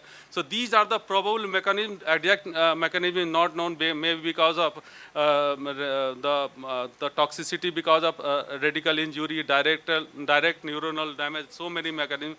And in cardiovascular, it can cause cardiac diabetic can cause cardiac denervation, and that will cause resting tachycardia. Similarly, vagus nerve is get affected, sympathetic overactivity is there, so sinus tachycardia will be there. So remember this, if tachycardia is there, patient is prone for sudden death, heart failure, everything because of sympathetic toxicity. It can cause orthostatic hypertension, prolonged QT syndrome. So initially there is normal heart rate variability is there. Heart rate variability is important to understand. If variability is high, it is good for heart. If RR interval, in ECG RR interval there is variability with respiration, there it is good. If variability is less, then vagal system is not working properly, there is imbalance between sympathetic and parasympathetic. So if variability is less, the patient is more prone for the arrhythmia. And resting tachycardia is earlier symptom, and orthostatic hypotension is last symptom which appear. So what are the clinical manifestations? Resting tachycardia, it can cause exercise intolerance. Patient will unable to do the exercise properly because the exercise metabolite in muscle will not dilate the artery because of the autonomic neuropathy. Orthostatic hypotension can be there. QTC prolongation, that repolation abnormality in the heart, it can cause QTC prolongation that can cause sudden death. And pre-operative, intraoperative complication may be there because of absence of the proper functioning. Silent myocardial infarction, that is the most dangerous condition in this scenario. And abnormal blood pressure regulation. As I mentioned, the blood pressure maintenance will not be there because of abnormal condition. So silent MI is a most dangerous condition that will put the patient as well as doctor in the dock, because silent MI can be silent, it can be presented with cough, it can be presented with nausea, vomiting, dyspnea, tiredness, ECG changes only. So if high degree of suspicion is not there, patient can have myocardial infarction without any symptom, and if patient is not diagnosed, that will cause more and more damage in the heart, and more damage in the heart in long term will kill the patient. So very high index of suspicion is required to diagnose this condition. In cardio-neuropathic patient, almost 28% patient will not have any pain. So this is dangerous condition. If patient have not pain and patient dies suddenly, it can be because of cardio-neuropathy, because in nerve of heart is not properly. Similarly, if you can see if autonomic neuropathy is not present, only 10% will be patient will not present with pain. So absence of pain in myocardial infarction could be because of autonomic neuropathy, and death rate is very high. If cardio-neuropathy is there, 30% patient will die. If not, 13% patient will die. So if neuropathy is there, it can increase the death. So orthostatic hypotension is very important, as I discussed it. These are the symptoms: lightheadedness, weakness or tiredness, cognitive difficulty because less blood supply, blurring of vision, the vertigo, pallor, anxiety, palpitation. And sudden death is most difficult symptom, most difficult thing in the patient condition. So how to diagnose this condition? So these are the tests. When we inspire, there is increase in heart rate. So that is heart rate HRDV, that is heart rate variability test, heart rate response to deep breathing. So if there is if patient is lying and he is taking deep breath within a 6 deep breath within a minute and variation is less than 10, then it is abnormal. Valsalva maneuver is another maneuver in which the patient expire against the closed glottis. So that will cause both, that will require sympathetic and both parasympathetic supply to maintain that. Head-up tilt test are also there. So if one test is there, possibility is of autonomic neuropathy. If 2 to 3 heart rate test is abnormal, then it is definitive. And if symptomatic, in advanced case. This is the Valsalva maneuver. This is important test to understand. When we expire, there is increase in intrathoracic pressure. That's why there is rise in pressure. So early, the first graph here you can see because of increase in thoracic pressure. Then there is decrease in venous return. So that will cause a decrease in blood pressure also. So when there is decrease in blood pressure, it will increase the baroreceptor reflexes. That will increase the sympathetic flow. So tachycardia will be there. So fine balance of sympathetic and parasympathetic can be demonstrated in this test, and we can diagnose the condition. So these are the conditions when there is Valsalva, there are stages to diagnose the condition. So in Valsalva, the fine tuning of sympathetic, parasympathetic can be diagnosed, and the postural hypertension can cause. So how we diagnose the postural hypertension? If patient stand within after 3 minutes, if you are taking the blood pressure, if blood pressure fall of systolic is less than 20 and diastolic less than 10, then it is normal. If fall is more than 20, more than 10 in diastolic, then it is abnormal. This is orthostatic hypertension. Very commonly, often we undiagnose this condition. We blame that it can be because of seizure, it can be because of several other conditions. So very simple test to diagnose the orthostatic hypertension. This is the head-up tilt test. Patient used to sleep in the bed and then the bed up to 70 degree. So blood will go to the lower limb. So when blood will go to lower limb, everything will get stimulated. The sympathetic system should be get stimulated. But if there is hypotension, if there is vasodepressor response, then it is abnormal. So head-up tilt test is also diagnosed. So these are the advanced tests, MUGA, MIG, thallium. It can diagnose the sympathetic nerve supply of the heart directly. So if there is discrepancy between sympathetic supply, because majority of sympathetic nerve is around, in and around the atria and base of the ventricle. So it can be diagnosed easily. So if sympathetic imaging is abnormal, then these patients are prone for arrhythmia. So we can do the Holter also. So here you can see the distance between the heart rate variability. The lower one is higher heart rate variability. The first and second RR interval is of 93, 98, then 1.2 second. The upper one is fixed. So heart rate variability in echo can diagnose, the Holter can diagnose the condition easily. In Holter, we can, the 24-hour monitoring of heart rate is there. So it is very accurate test. It can diagnose the heart rate variability very accurately. You don't have to do ECG and you don't have to sit over there. Machine will interpret everything. So if there is high heart rate variability, this is good. So these are the diagnostic tests. If resting heart rate is more than 100, it is abnormal. Beat-to bit heart rate variation should be there. Heart rate response to standing is also important. Valsalva, we can diagnose both the sympathetic and parasympathetic. And if there is fall in the blood pressure, then it is postural hypertension.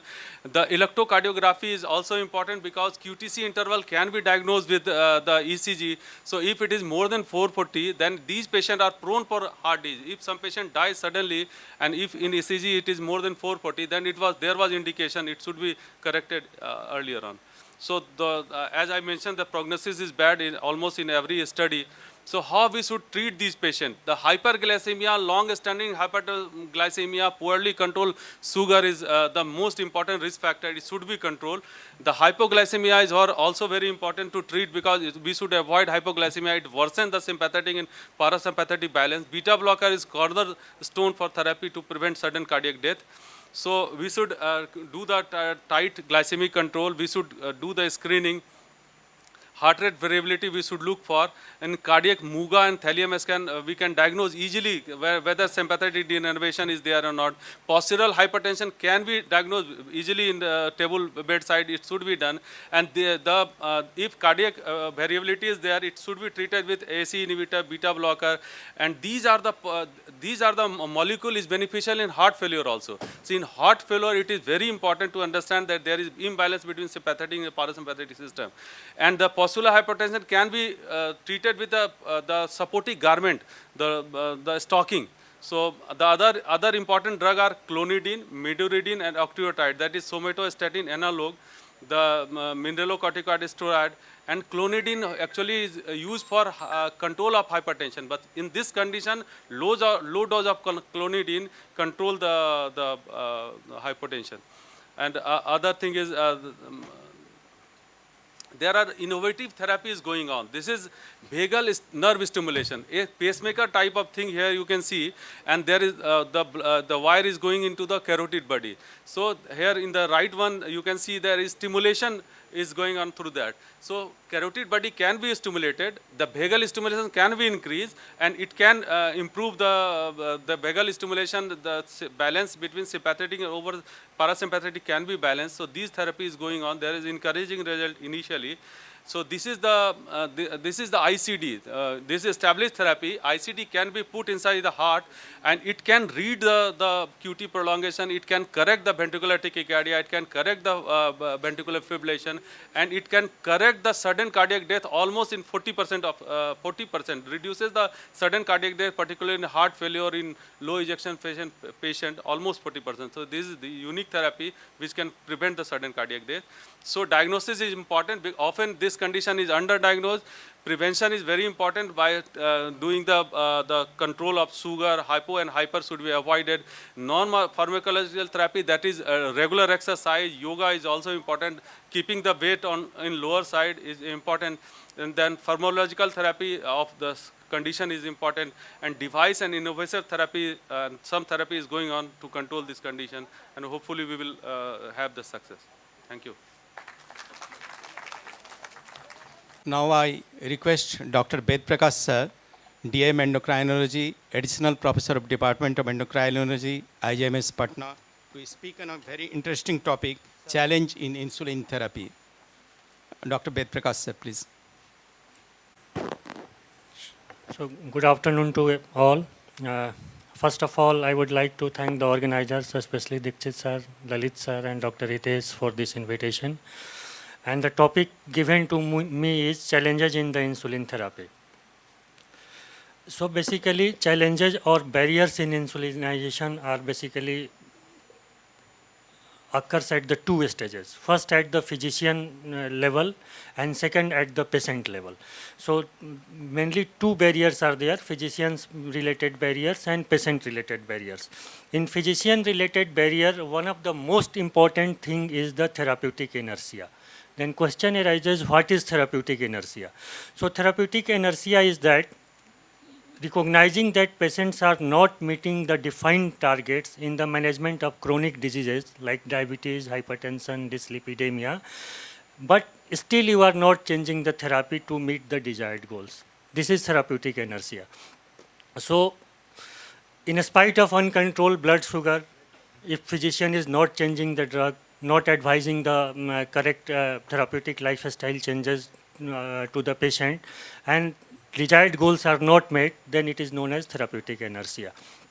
So in therapeutic inertia, physicians already know that these are the guidelines, these are the goals set by the different guidelines, and physician is well versed about the guideline, and in spite knowing the fact, knowing all the facts, he is not prescribing to the patients. So this is the main barrier, one of the main barriers at the physician level, which is therapeutic inertia.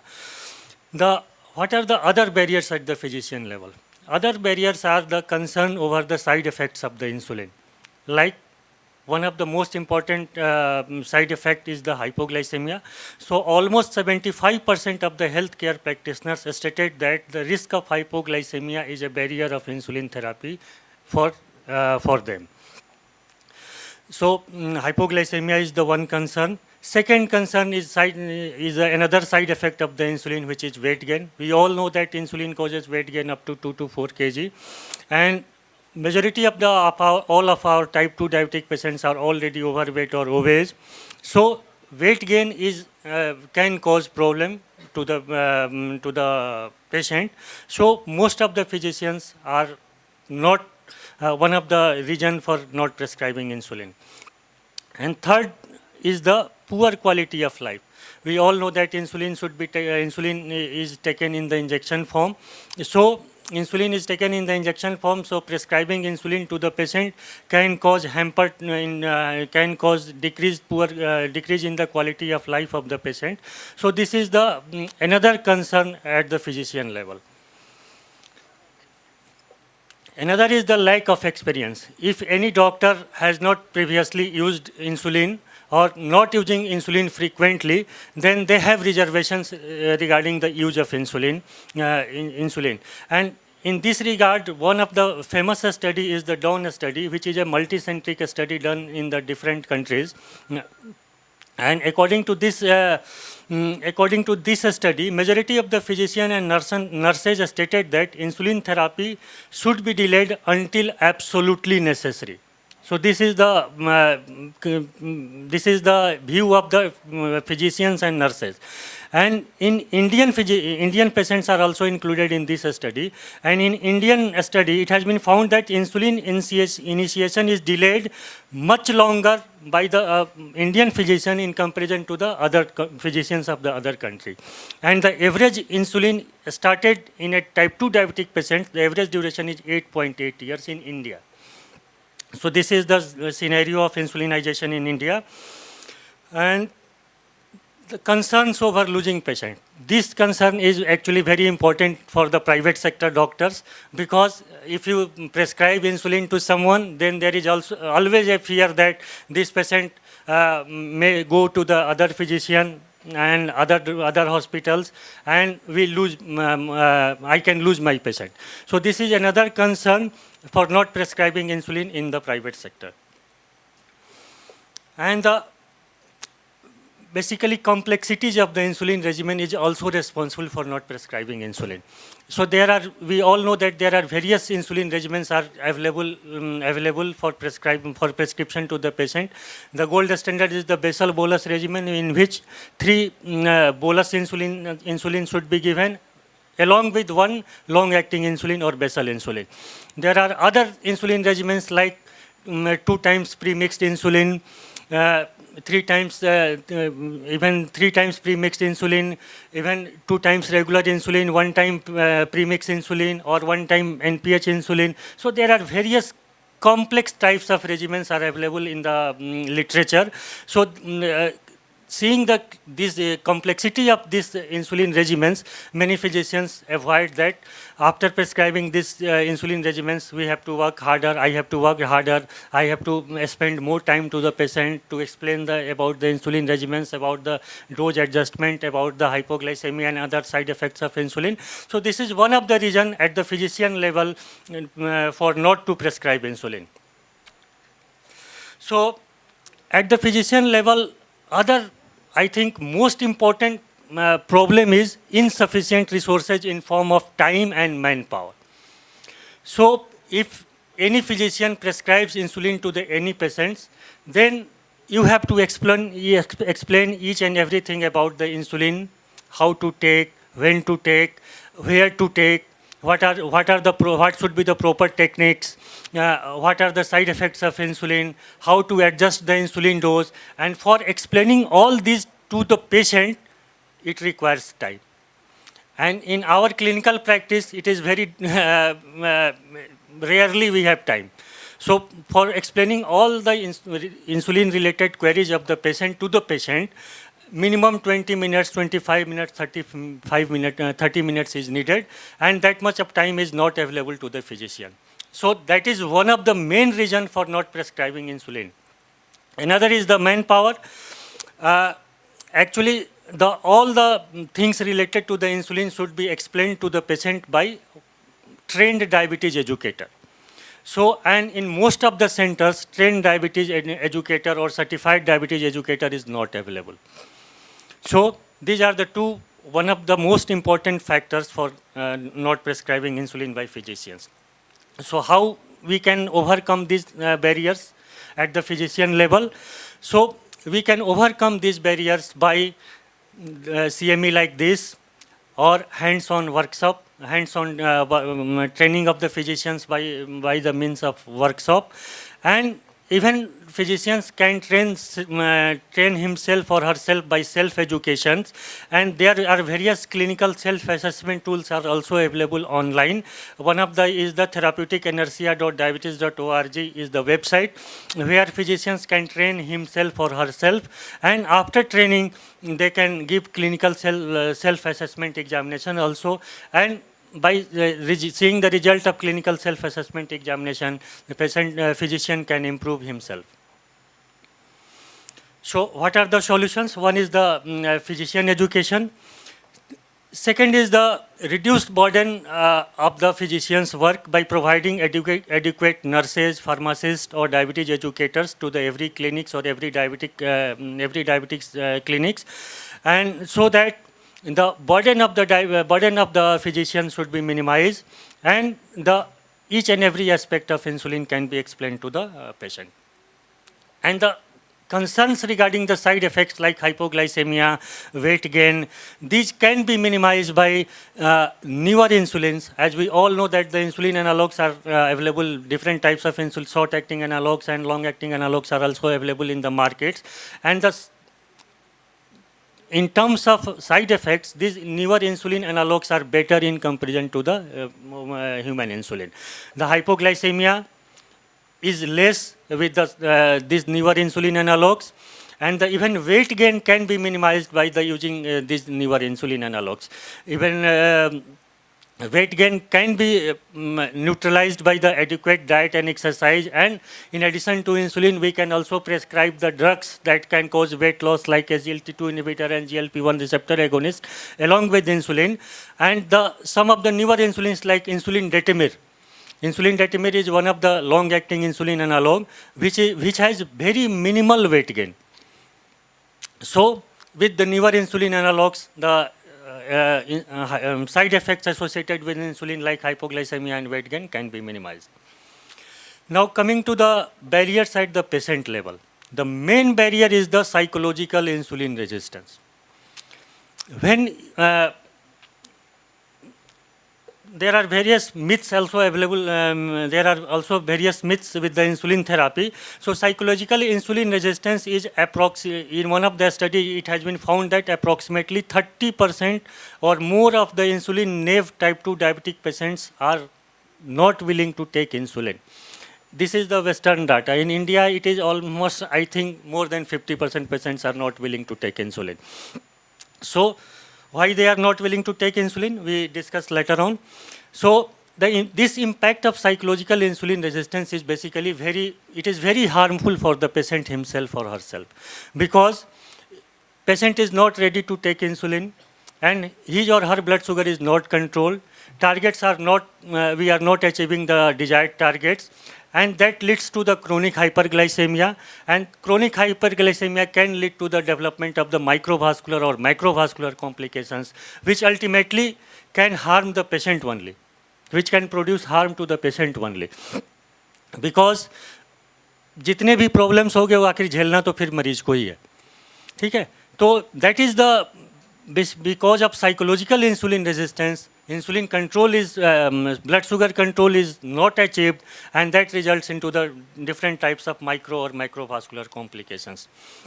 So first thing we have to identify that where is the resistance? At the patient level, where is the resistance? This resistance is due to lack of the knowledge about the insulin. Patient is not knowing anything about the insulin, or whether it is the socio-economic barrier.